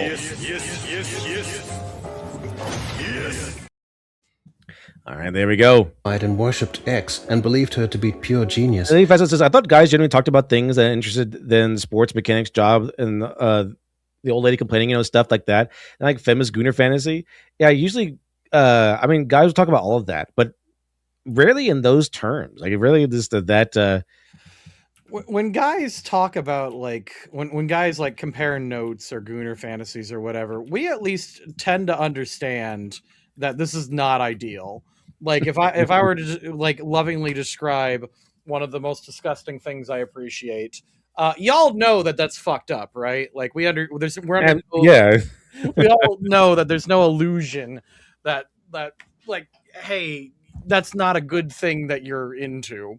But at the very least, like, this chat understands that there is a hard fantasy. This is the hard line. This is the line in the sand we do not cross. When it comes to female gooners, many of them do not understand this. And like I said, one of my employees, good friend, this isn't weird, but I was showing her redo of Healer, and she got bored. She said, "This is not deep." Yeah, she got bored, and she said, "This sucks. This isn't interesting. There isn't enough bad things happening." And I'm like, Jesus Christ, girl! I heard this was extreme. When does the extreme stuff start? Like, man, slow your roll. It's incredible. Yeah, no, there is no limit like to what these people like. And if you redo of Healer is the tame is tame to what they like. It's insane. Yeah. Which is pretty crazy. So I'm not really exaggerating when I said that the whole idea, the whole situation described from Shad's book is not too far away from a potential romantasy pitch. Not at all. It's like a woman falling in love with her rapist. Like it's it's literally probably that sort of stuff that they love in romantasy. Might I now accept the truth of her? Even back in the day, our spiciest, most problematic like media that women consumed was like you had an arranged marriage with a barbarian or something. Yeah, they make fun of that in that one skit we watched some time ago, where it's like, "Oh no, I got picked by by Prince Chad or whatever, but why me? I'm just a girl, unless I'm the most special." Yeah, it's all your fault, Jafar. Yeah, that was it's only your fault, Jafar. Good shit. That used to be it. Like Twilight is probably the most iconic of this, where she doesn't fall in love with a prince, but she falls in love between a vampire and a werewolf, right? Mm-hmm. So it's always like these two choices are like these very extravagant choices. It could be between like a billionaire and a rebel bad boy, that sort of thing. Mm-hmm. But now it's like strange monsters. There's no craftsmanship. It's just like, yep, he tore a dress off and his dick was big and wrecked. There was China straight up banned girl like literature, like They did? yeah, they straight up like said you are not allowed like that literature where a rich dude marries a peasant woman. Yeah, they just straight up banned it. You're not allowed to have it anymore. That's just like normal. That's just like traditional woman fantasy. Like this rich billionaire or rich guy just marries a peasant lady. Like that's like the most basic of fantasies.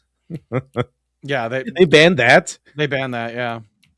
It's a Cave Nights LD. They have a soft term for rape: consensual non-consent, or CNC. If you're going for tags, so it's consensual non-consent. Like they're cool with the non-consent. Well, see, like that's really stupid because like that term, like that's only for the physical action between consenting couples. If you write a book with consenting non-consent, you are straight up writing a story about a couple agreeing, all right, this is the game we're playing, which is not what girls are reading. That's not what they're reading at all. They're reading like aggressive rape stories, like either between like a victimized girl, what the hell, either a victimized girl or DCM. No, that's where it should be. DCOM. Sorry. Yeah, no, it's always like non-consent. It's straight up a non-consenting story. The girl doesn't get the choice in the matter, and the guy is just an asshole. Like, It's usually what happens. Yeah, there's like the more evil he is, the better. I think. Right? They want just a monster, an uncontrolled monster. But yeah, just keep in mind. Yeah, how extreme you might think redo of Healer might be. That's the tame version. It's like that's the boring story. A terrible, raw anger and boundless cruelty. It was the ongoing death of a story, dozens of second deaths, the death of all those delicate stories I lived in with her. Or maybe what kept me alive was all the secretarial work I had to do, as I'd become X's secretary by necessity. She kept firing the others.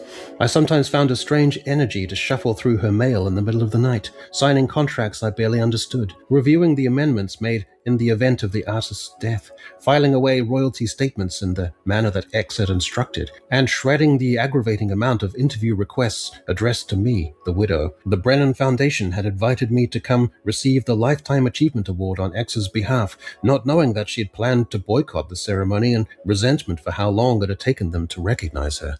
Number 7. The strange preoccupation women writers and readers have with dudes fucking each other. There are a whole massive... Okay. All right. Taking this turn now. yeah, no. Okay. He brings up it. he brings up this it too. Is this smoking? Like, it's been a rough day, man.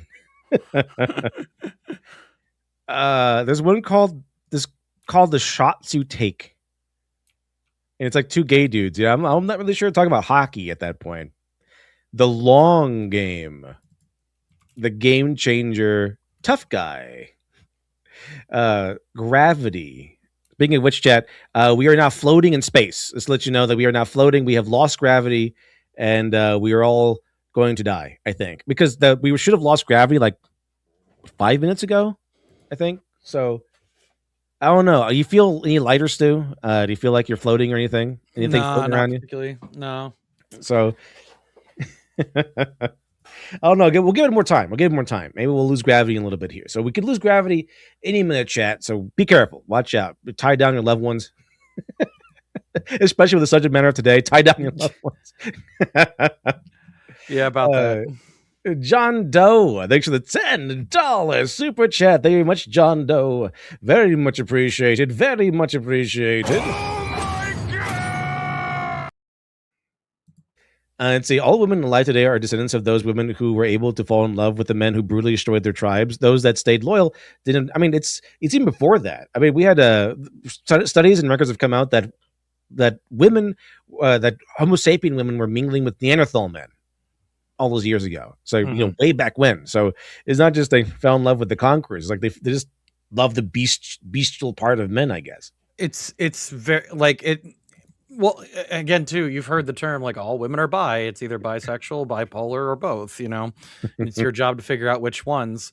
And it's kind of true because if you look like way back when, when we didn't have standards and we didn't have like guys keeping each other like honest, a guy could have as many women as he could have. You know what I mean? And like if you were back then and you were like the woman of a very of a big guy just keeping a bunch of women, you just kind of had to fucking deal with that, like that was just your life.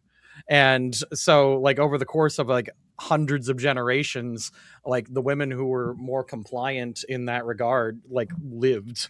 It was a survival strategy because a guy who's useless is discarded. A woman who's useless is still isn't. Yeah. What uses a guy if he's obedient and docile? That's why masculinity is born from defiance. Let's see. Finion Nisha, this is the $5 Rumble Rant says, wait, wasn't Redo of Healer written by a woman? Yes. No, it was written by a guy. Well, it's written by a guy? I thought I could have sworn it was written by a woman. Nope, it's a guy. You're thinking of there's a couple others, but there are several women who write really fucked up shit. Yep. Well, yeah. But I was like, I thought Redo of Healer was written by a woman. Like Redo of Healer. It seemed like it would have been. Anyway, Lady Fetzon says, oh, you discovered the gay fetish fiction? Yeah, it exists. Stu knows it as yaoi or slash. Yeah, the slash is from the fan fiction place, like the fan fiction community. If you see either of those words, you have been warned. They are labels for a reason. And it's always like it's always really aggressive. Yeah, they actually have like distinct categories now, like toxic yaoi, toxic yuri, and it's always like someone dominating another person, not letting them have like a say in the relationship, and then like the relationship eventually kind of evens out. Like it's never even, but there's always like consent is eventually achieved through like really aggressive means. We will force these people to adopt. They will adopt our peaceful natures by force. They will take my love by force. That kind of thing. Very traditional. Alexander says, you're a thing of Shield Hero. Oh, maybe that's what it was. You're a thing of Shield Hero. Was that? I guess that was written by a woman. Maybe. I don't remember. I did not like Shield Hero. It was not for me. Let's see. I didn't watch the rest of it. I watched season 1. I thought it was really good. I like season 1. But maybe I should watch the rest of it. Genre. I've been really liking. Speaking of those kinds of anime, I've been really liking Skeleton Warrior from Another World. Skeleton Knight from Another World. That's been pretty fun to watch. I've been liking that one. It's very, very wholesome, more or less. I mean, it has like these. It starts off with like a attempted rape scene, but like but the main character comes in and kills all the bad guys. They slices them in half before anything bad can happen. So he's like literally a knight in shining armor. He just happens to be a skeleton underneath. So he can't really take off his armor. It's kind of like if Ainzel Goen was a good guy, like a pure good guy. Let's see. Of sports gay romance, dubiously packaged with covers that are soft pastel and kind of cartoonish, with YA covers, vibes, and out of sync with the vulgar, profanity-laden, smutty... I like every time we say vibes, I know exactly what you mean.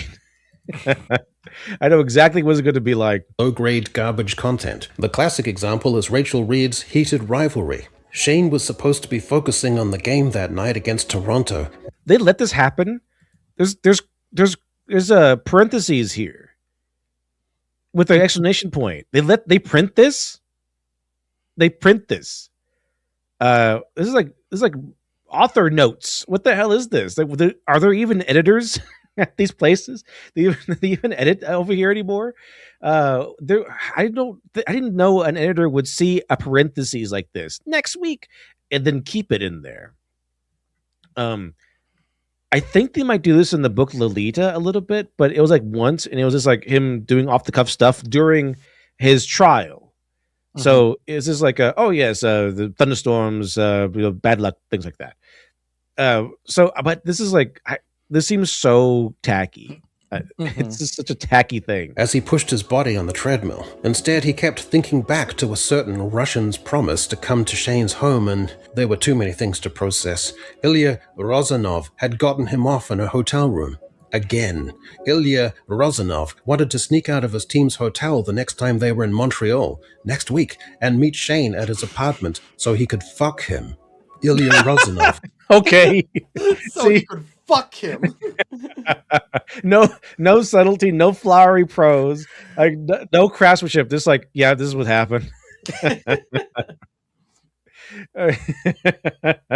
It's like they're tweeting out. It's like they're text. It's like it's like text, the way you text someone.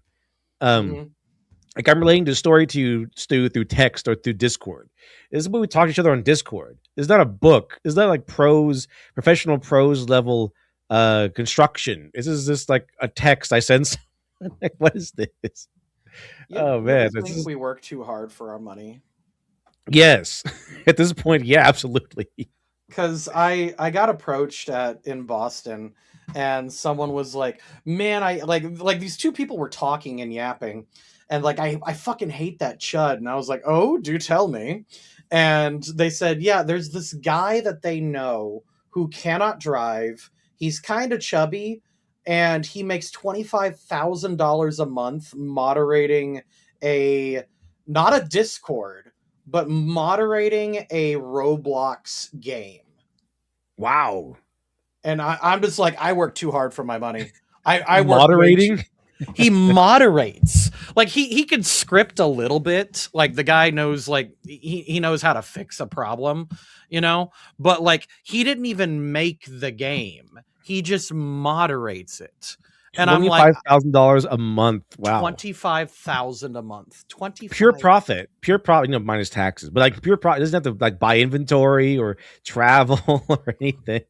Like I work way too hard. I work way too hard for my money, guys. Yeah, we're all these jobs. Like we're gonna sign up for like just doing nothing and getting paid like just insane amounts of money. And I even asked him. I was like, "So what's he do? Like, why is he like apparently he flirts with girls in this Roblox game by like jumping into conversations and saving them from people, saving them, and then he'll use cheats to give them money, and then he flies out to meet them."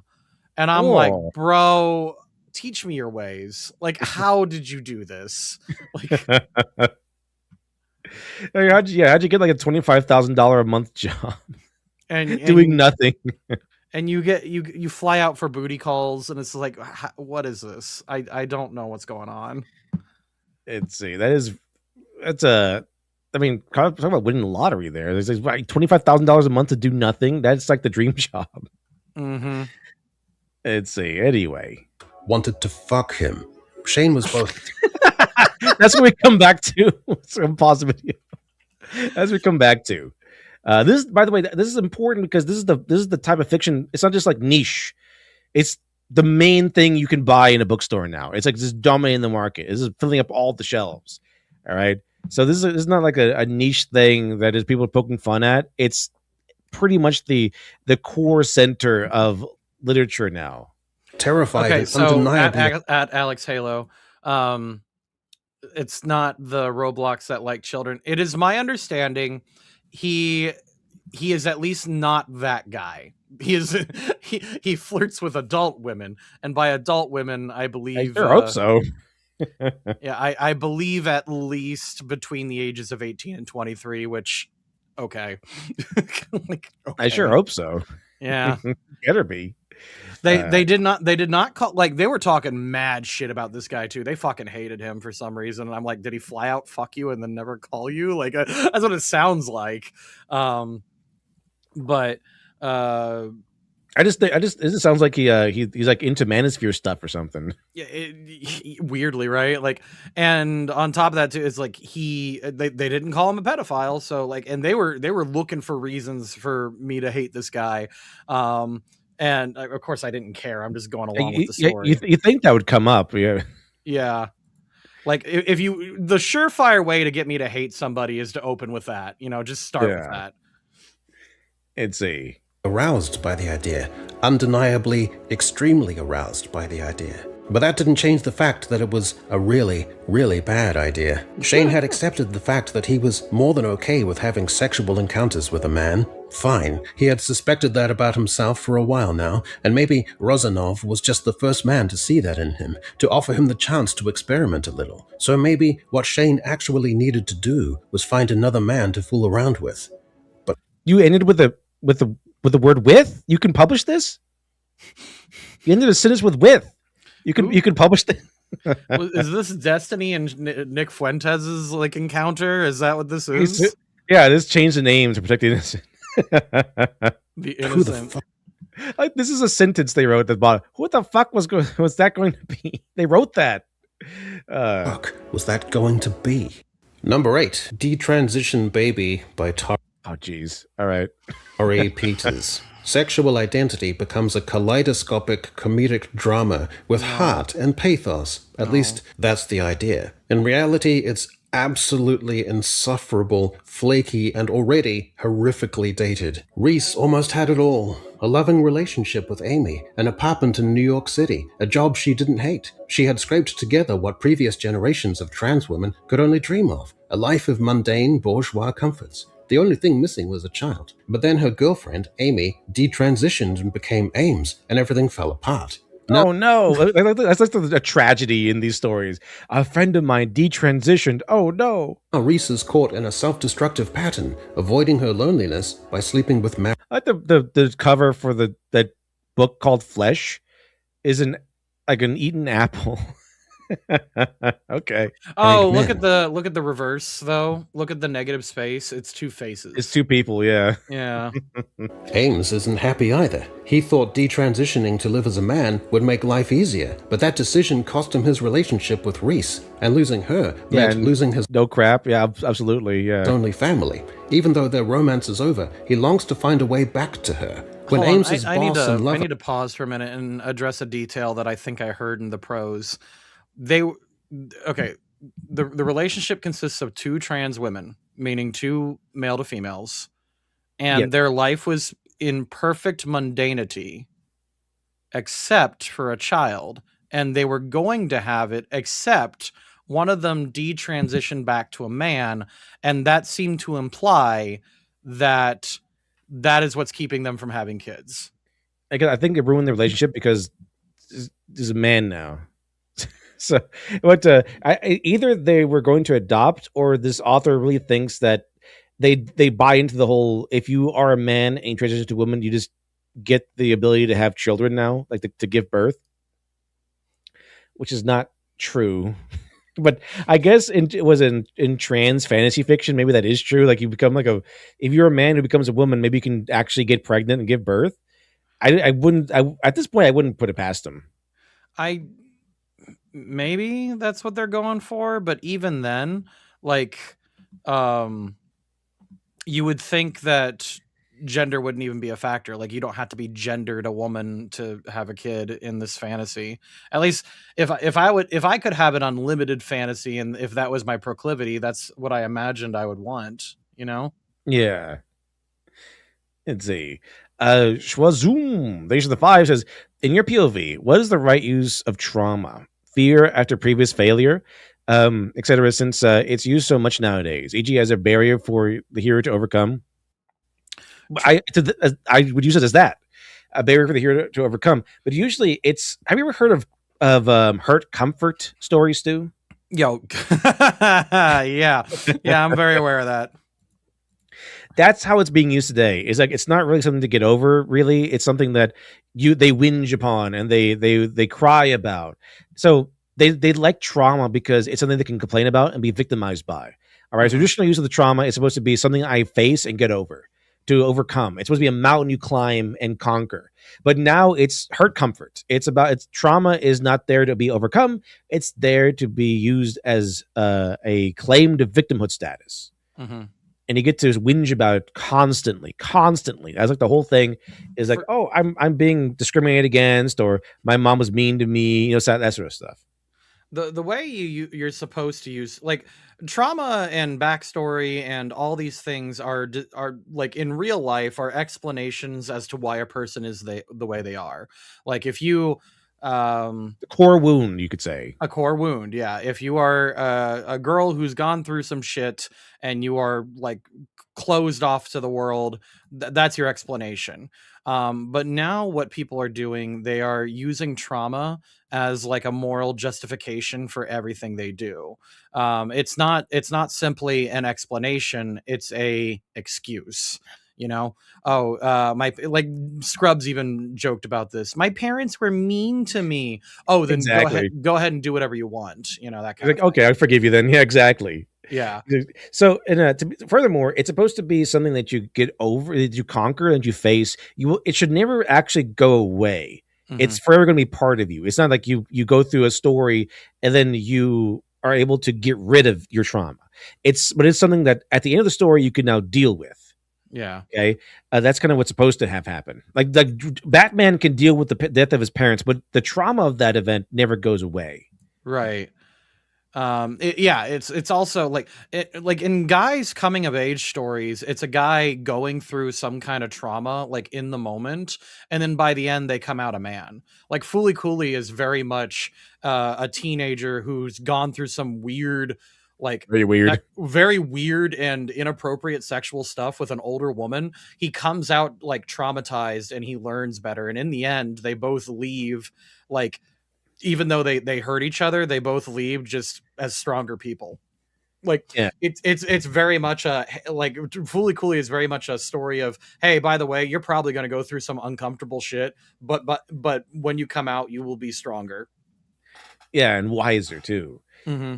Let's see. Lady Fazon says it's called Impreg LD. The reasoning is always it's fantasy / fiction, therefore it can happen. Yeah, usually it can happen in like a weird fantasy stuff like that. But in like contemporary, like set in like a modern day world, Mm-hmm. or it's just a normal world, it's very strange to see that because it's like, okay, well, they have to be so lost in the ideology. They literally believe that a man can transition to a literal woman and get pregnant. But now I think about it, yeah, they probably would believe that. Yeah. And to be honest, like that's kind of how a lot of furry writing gets started. Is at least this was an explanation from a furry who I once respected, and he said that the reason that he used to like furry fan fiction and stuff is that it was a quick way to explain why certain people had superpowers, like they were really perceptive or they were really really strong. It's like, oh, he's really fast. Why? He's a cheetah, and you don't need to explain it. You know. Yeah. And furry writing is very interesting like that.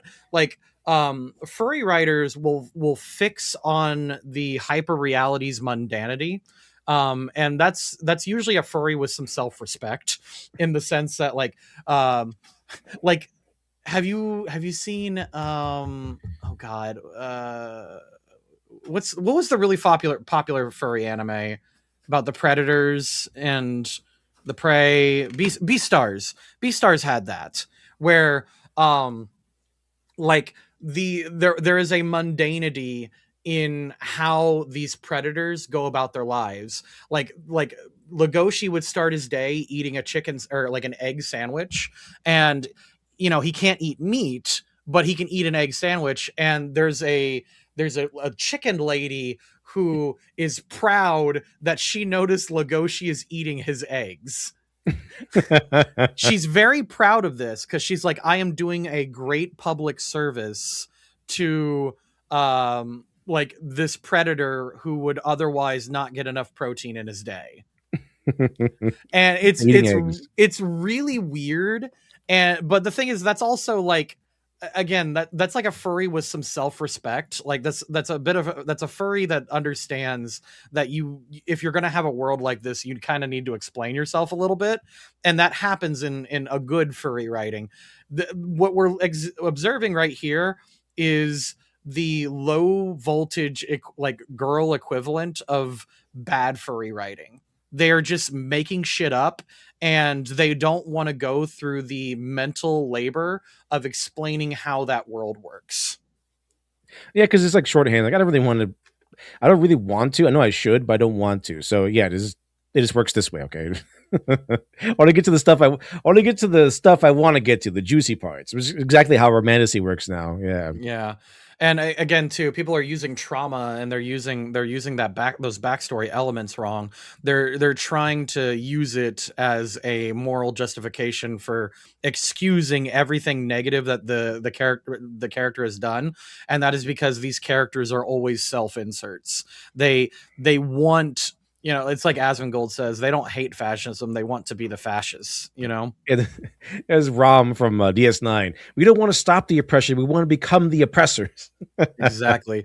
And they'll say and do whatever they can to justify not only their own existence but their own ideologies. That's why, like, they take it so personal when they're like, ew, I fucking hate this character you put in this video game. Why'd you put it here? Well, shut up, bigot. That's a good character. It's because it's their own self-insert, and they get very Usually, yeah. upset. They get very upset. That's why I don't do self-inserts. I always found it very hacky to put yourself in a fucking story that you're writing. It's kind of like what I say about tropes. That I equate to like the Pinewood Derby. Mhm. You get a trope. It's just a regular block of wood. Your job is to use. You can use the trope all you want. Just make sure to use that block of wood and carve it into your own unique version of that block of wood. Mhm. Same thing with the character. Every character you make will be part of you in some way because it's natural. It's just going to be that way. Now, it could be one of your best qualities, one of your worst qualities, or the opposite of you, but it's going to stem from you in some way. Now, it's the reason why self inserts is so mock worthy. Everyone kind of cringes at it is because that's a sign of an amateur, sign of a person who has either not put a lot of thought into the writing or doesn't know how to make it better. Is a very amateurish writer because what you're doing is you're just blatantly putting yourself in the story. You're not making a character maybe based off of you a little bit, of one of your qualities or one of your beliefs or whatever it might be, and then you make it more real. You give that person a life of their own. Yeah. Exactly. People people during our own, like, my Pokemon campaign, my Pathfinder campaign, people always ask me, who's your self insert? And I'm like, I never really had one.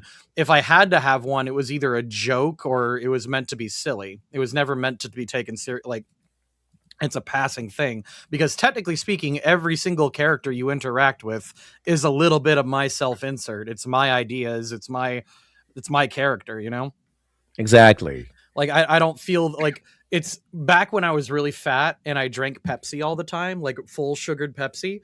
I never had cakes or ice cream or anything because I would say I don't have a sweet tooth, and then I would down liquid sugar all day.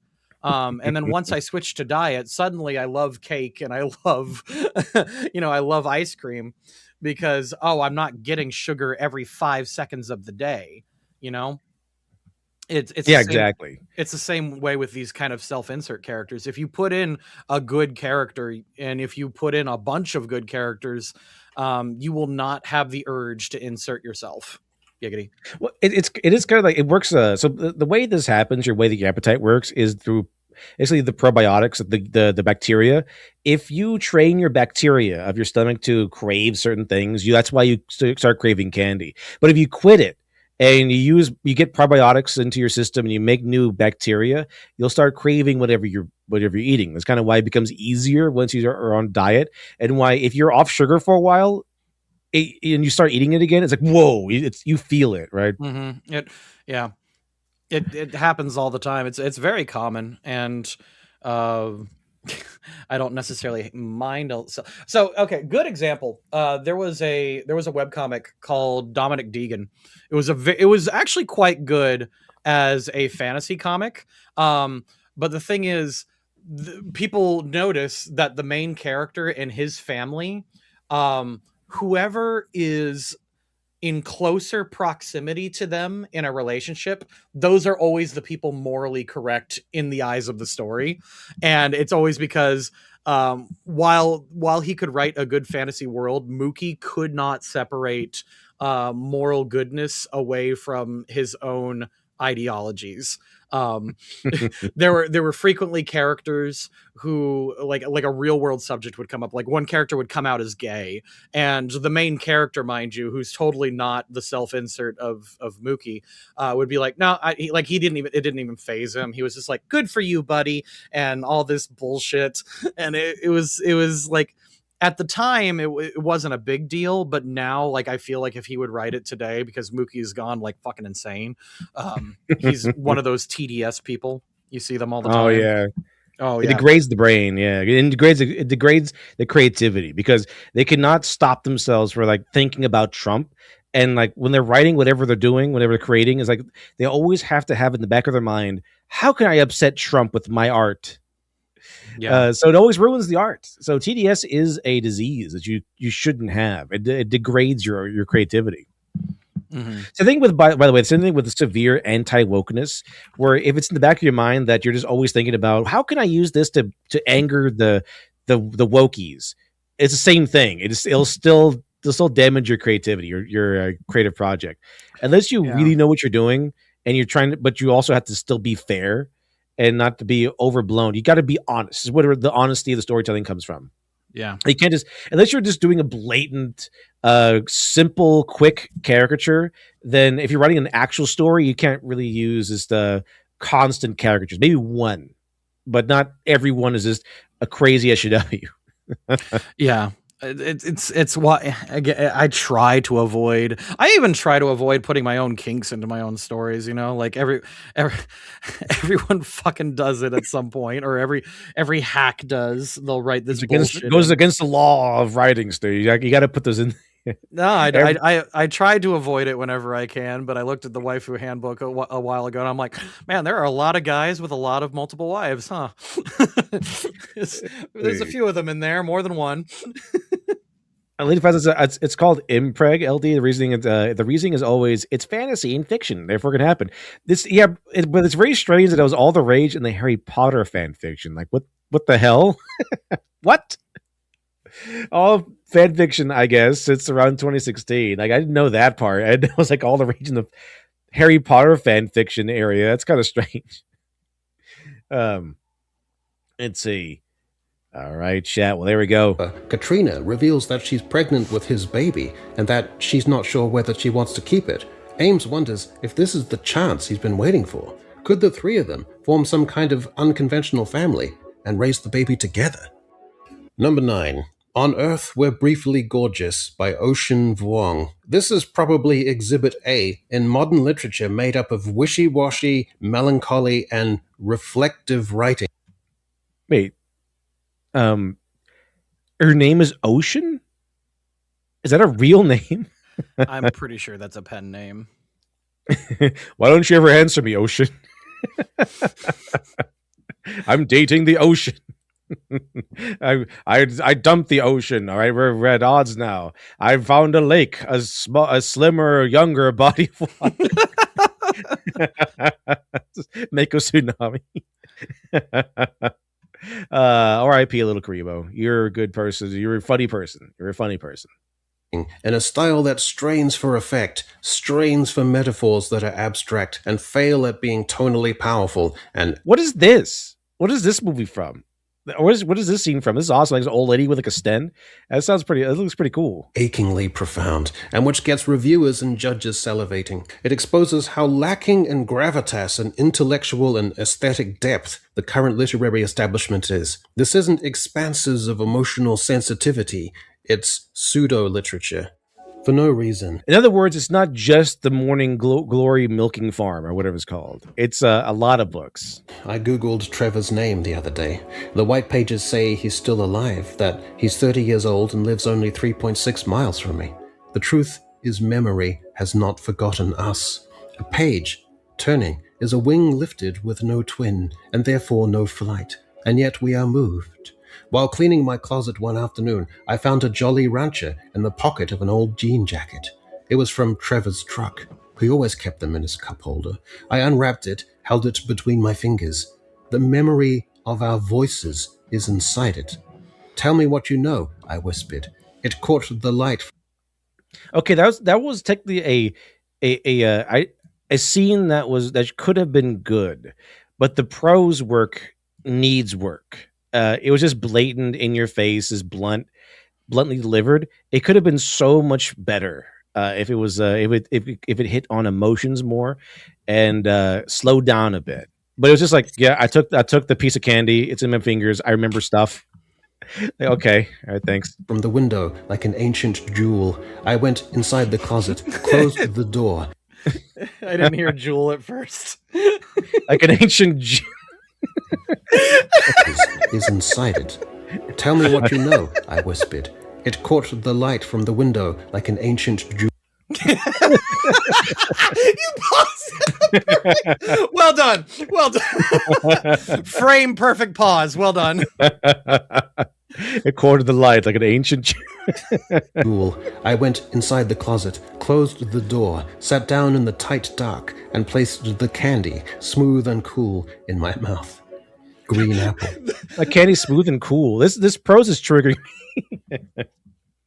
Oh man, it's candy, smooth and cool. It's so blunt. It's like first draft prose. I'm not with you because I'm at war with everything but you. A person beside The whole thing with the whole like a place of candy in my mouth, smooth and cool in my place of candy, smooth and cool in my mouth, green apple. That's not bad. Oh no, the sentence is weird, but like the whole green apple sentence alone, that's okay because when you're doing fiction, it's about cadence. Mhm.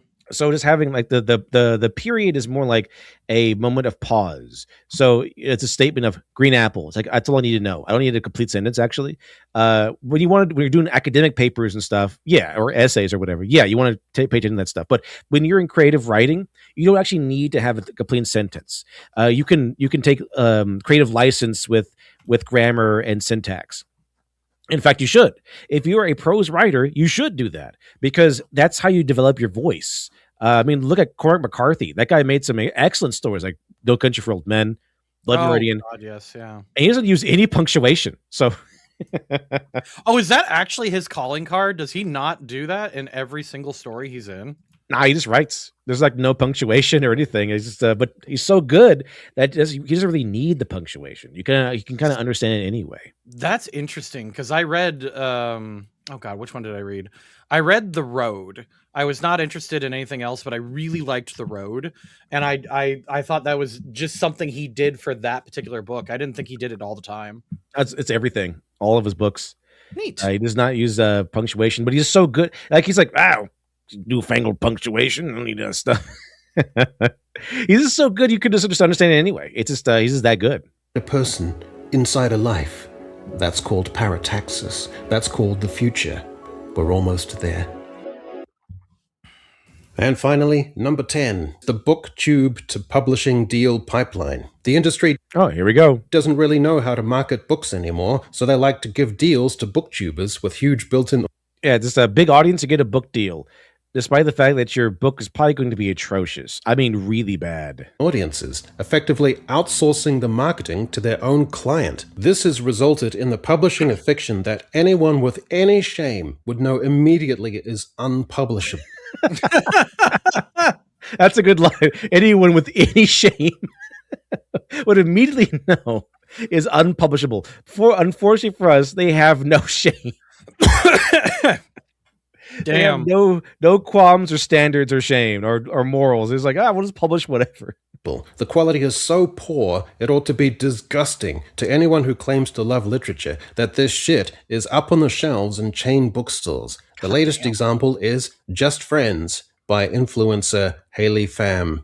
The fair part only come when it's love, Aunt Lottie would always say, and the kind of broken English others noticed, but I never did. The kind of love that burrows so deep it transform you. If you lose it, it feel like losing a part of yourself too.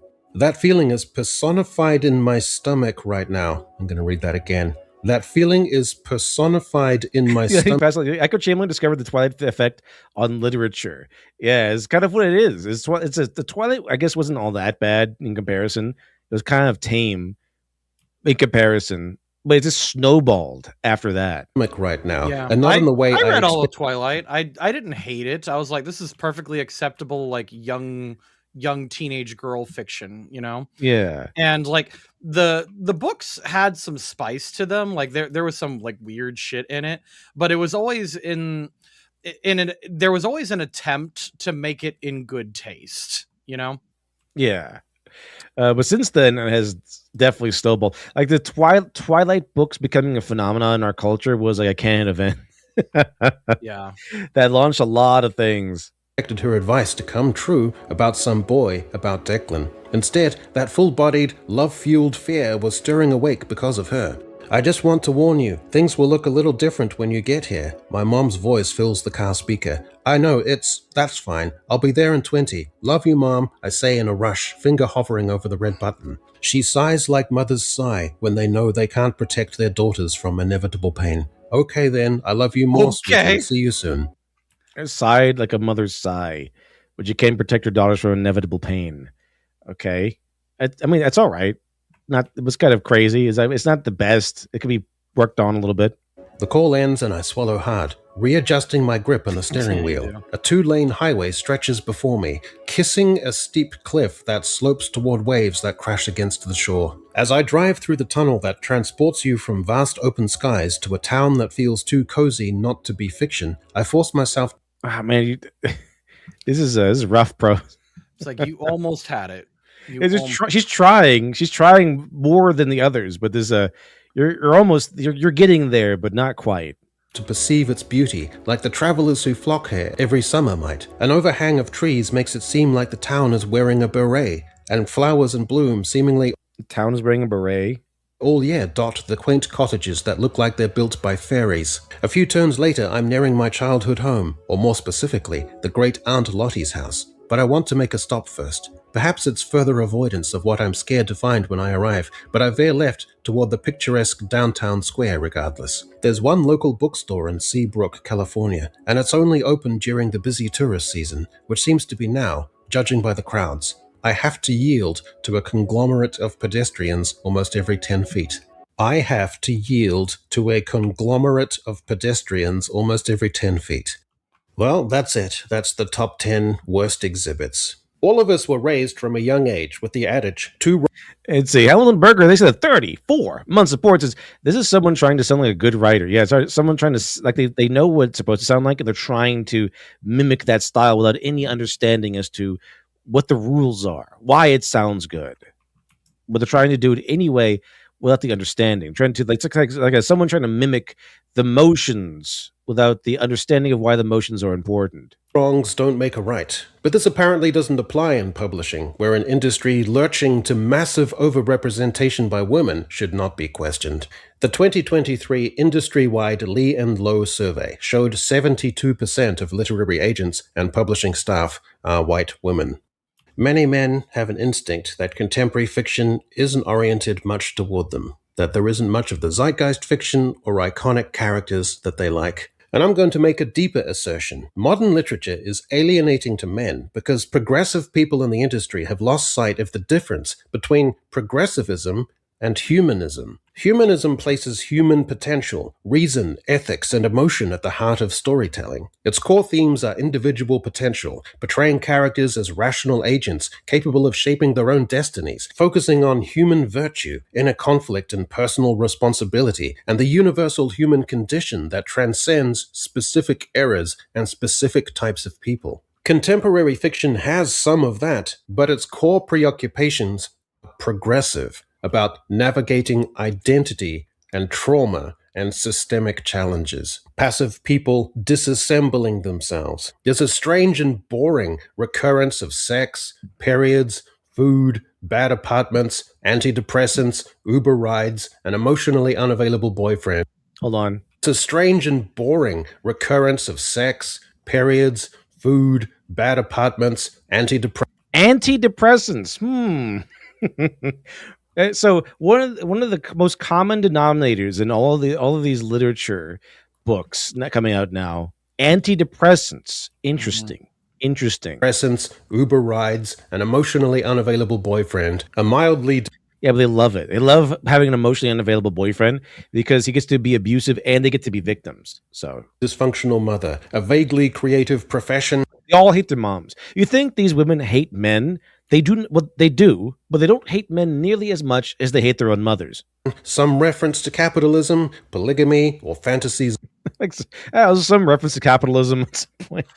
What's so? Oh my god, it's so weird.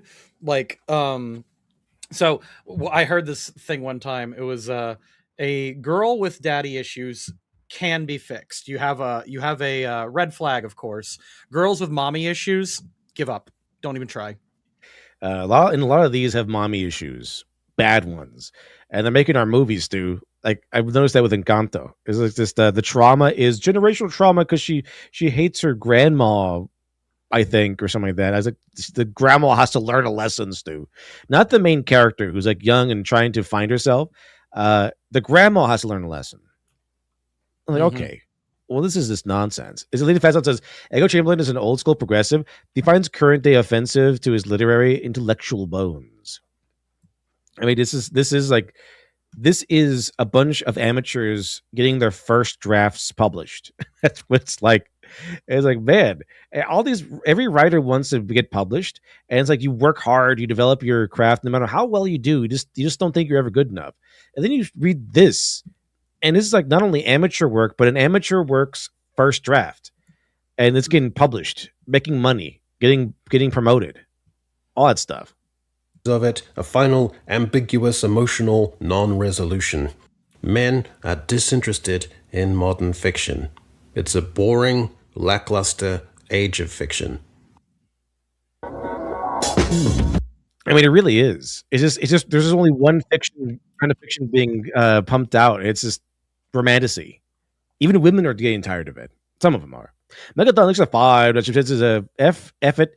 I put one of my first draft in OC submission. I invite best chat bots and the same. Cleans our palettes. Yes, absolutely. Thank you very much, Megathon. Thank you very much, Megathon, and good luck. That'll be pretty interesting. Yes. Might check it out. Might have a OC stream once again. It's been a while. Let's see, chat. All right. Well, we have reached the end of the stream, but we have also unlocked an extra video. And check this out, chat. So I showed people this the other day. Where is it? Let me make sure I have the right one up here. All right, chat. Well, check this out, chat. So there's been a big controversy about Netflix live-action Avatar, right? Did you know that there are fan versions out there that do a much better job, or at least I think they do a much better job? Check this out, chat. So there's a fan version of The Last Agni Kai between Azula and Zuko, live action, by the way. So let me know what you think. Are we being too harsh on Netflix Avatar, or are the fans doing a much better job than paid professionals? Let's check it out, chat. Water, earth, fire, air. When I was younger, I thought that's all it would take to save the world. Today, Sozin's comet past gave untold power to those who could bend fire. We did all we could to stop them. This is a complete waste of time. Every Fire Lord has been crowned at the temple. Tradition doesn't matter when the entire world is at war. Without tradition... By the way, just for context, this was made for no money. The budget of this video was $0. And this is not AI? Not AI, it's live action. Wow. Everyone volunteered. This would just be metal. That means that guy's like someone's grandpa or something. It's so based. I love this already. Fire Nation crown is a symbol. Did I ask? Because that guy, I mean, the old guy has to be at least 35 at this point. I mean, he's got at least he's probably like an original OG fan of Avatar. So he's like, wow, I get to be like a monk or something in a fan version of the film. That's awesome. For a speech. Yeah, look at him. He's at least 35. By the of Phoenix King Ozai, I now crown you Fire Lord as... What are you waiting for? Do it! I like she's more like a mean girl instead of like the original Azula, but it is kind of funny.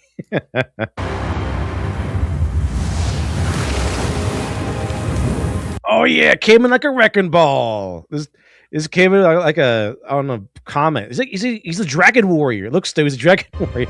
What are you waiting for? Do it! That's funny. He rides in on a ball of fire. That's a dragon warrior. True.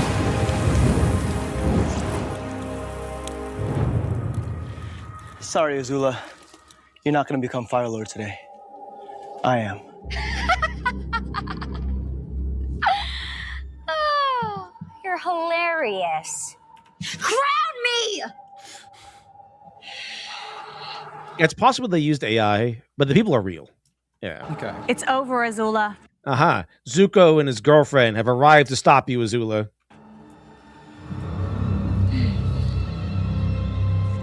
You really want the crown, Zuzu? By the way, the costume she's wearing is way better, I think, than the one we get in live action Netflix. It looks like they when they put it together, they actually cared. So already superior. Just you and me, brother. Agni Kai. So be it. Smirk alert! You know she's evil.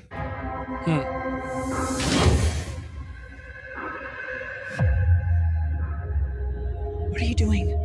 She knows she can't take us both. I know. Something's off about her. As and the actress doesn't look like she ate like too many dumplings. She actually looks like she might be Azula. At least believable. The verisimilitude is not broken. Alexander says that LD wants Zuko to date Qatar because the ship Azula with Aang. Yeah, there's like an Aang and Azula ship, and now we have the most traditional ship of all, Zuko and Katara. I can't explain it, but she's slipping. Even more reason for us to work together. Katara. Go!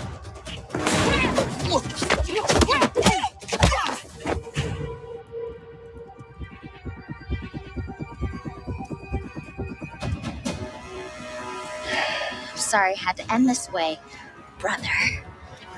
No, you're not. It's kind of like if like Avatar: The Last Airbender was like some sort of like soap opera. That's what it feels like.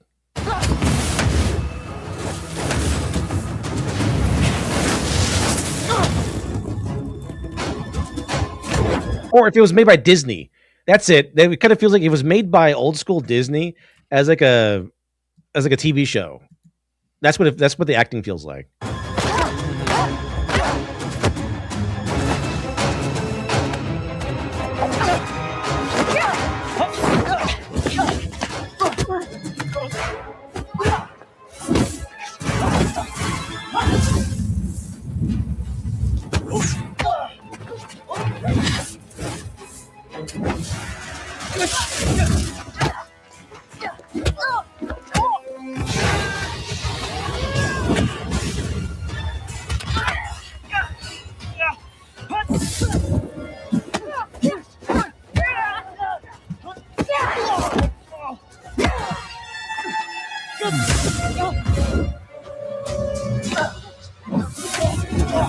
Let's see. Yeah, the choreography is not bad at all.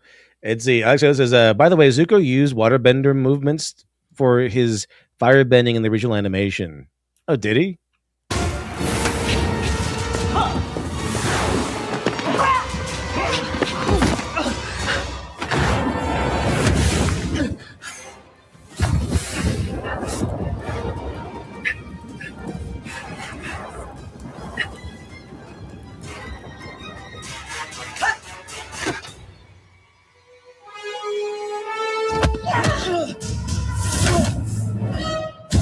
Yeah, get him! Get him! Knock this traitor off the throne. Get him out of here.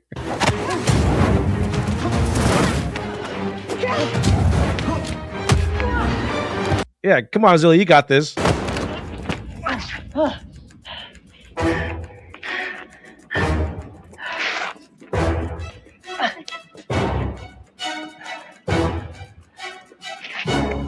The music actually not that bad either. It's actually pretty good.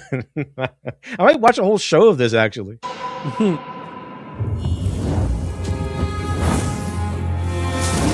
The wire foo is very fitting, I think.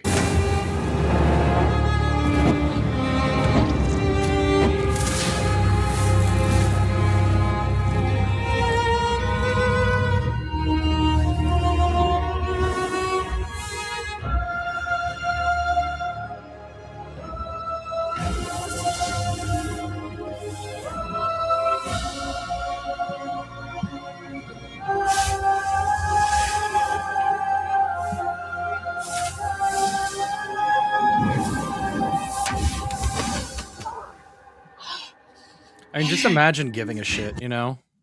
Yeah, look at this. Everyone loves what they're doing. There's like so much passion.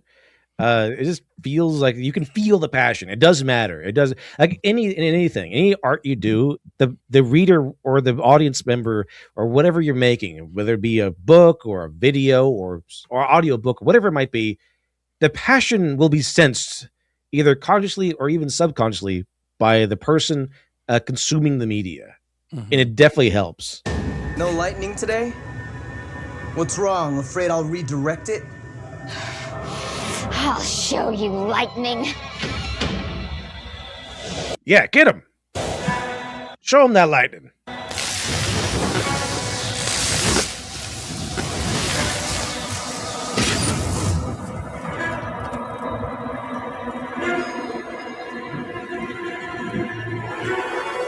This is going to be a critical mistake that you're going to do here. She needs her own like JD opera singer that says mistake. Like you can't. This is a bad idea.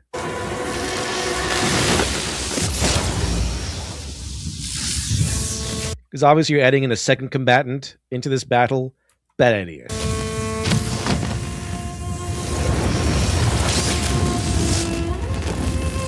Actually, pretty good. Like he had to actually dive in and do it perfectly in real life. Like it wasn't AI or anything. That's pretty good.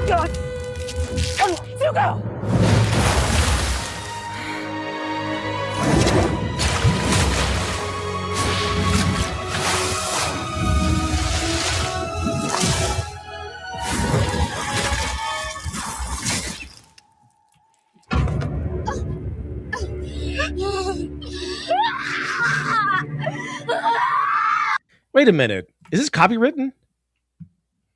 Let me see. I got a notification. Let's see.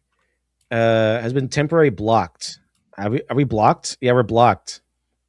That's annoying. This is copywritten? I didn't know that. I thought it was like just a fan movie.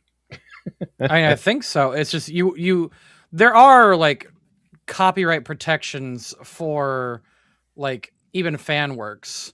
So like for example, you know, if you make an art piece and a company like steals your art piece and sells it, you can technically sue that company even though they own the character, you still own the artwork. So yes, like technically speaking, they don't own Katara, so like you know, they don't really get to do that, but they kind of do. You know what I mean? Yeah. That's annoying. All right, so I guess we're only down on YouTube, by the way, Stu. We're still on Rumble, so well, so you want to continue uninterrupted, watch on Rumble, I guess. But Bid ET says just when it was recommended for me for the first time forever. And see. Anyway, I guess we're going to go ahead and end the stream because I don't know when it's going to come back. Oh no. Anyway, chat. Well, thank you much, everyone. We'll go over the stream moves tomorrow. Thank you much, Rumble chat. Thank you much, everyone. Talk to you all next time. Anyway, hold on. Let me get the right video up here. All right. See you all again, of course, next time, chat.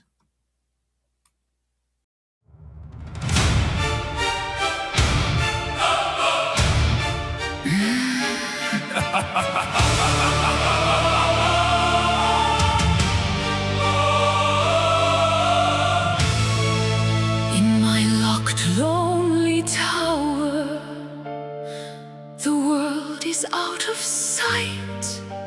A witch by day, a beast by night.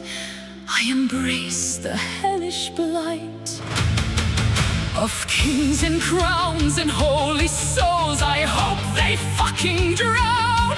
Let trumpets blow, sing hymns they know, and bear my vicious frown. But my heart will not break, and I really hope for their sake.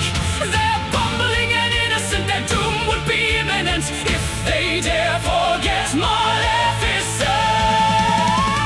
You'll remember my name when the heavens burn aflame. Now you shall pay the price when I vanish paradise. You only have yourself to blame.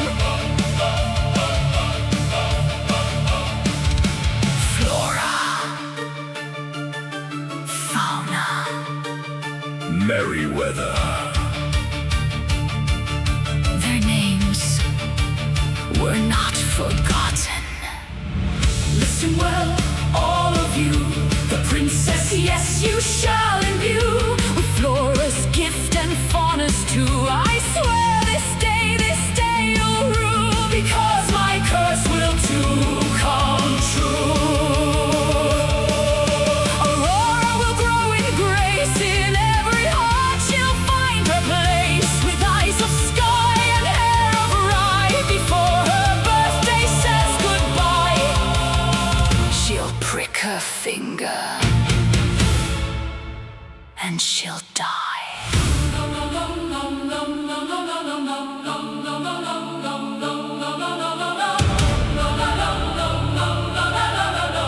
And she'll die.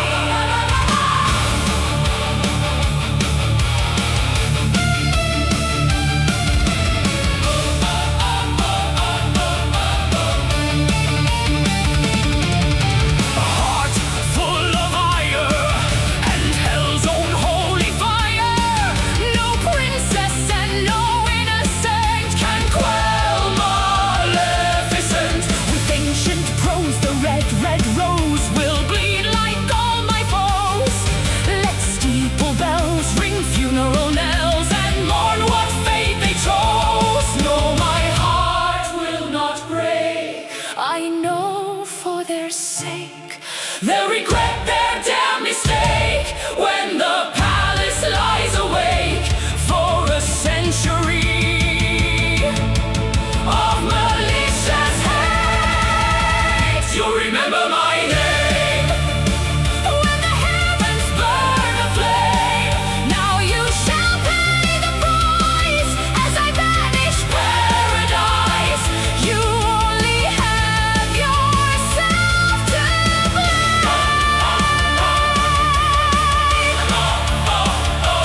No, my heart will not break. Pray now for heaven's sake. Sing every holy verse. You'll never break my curse. I will never,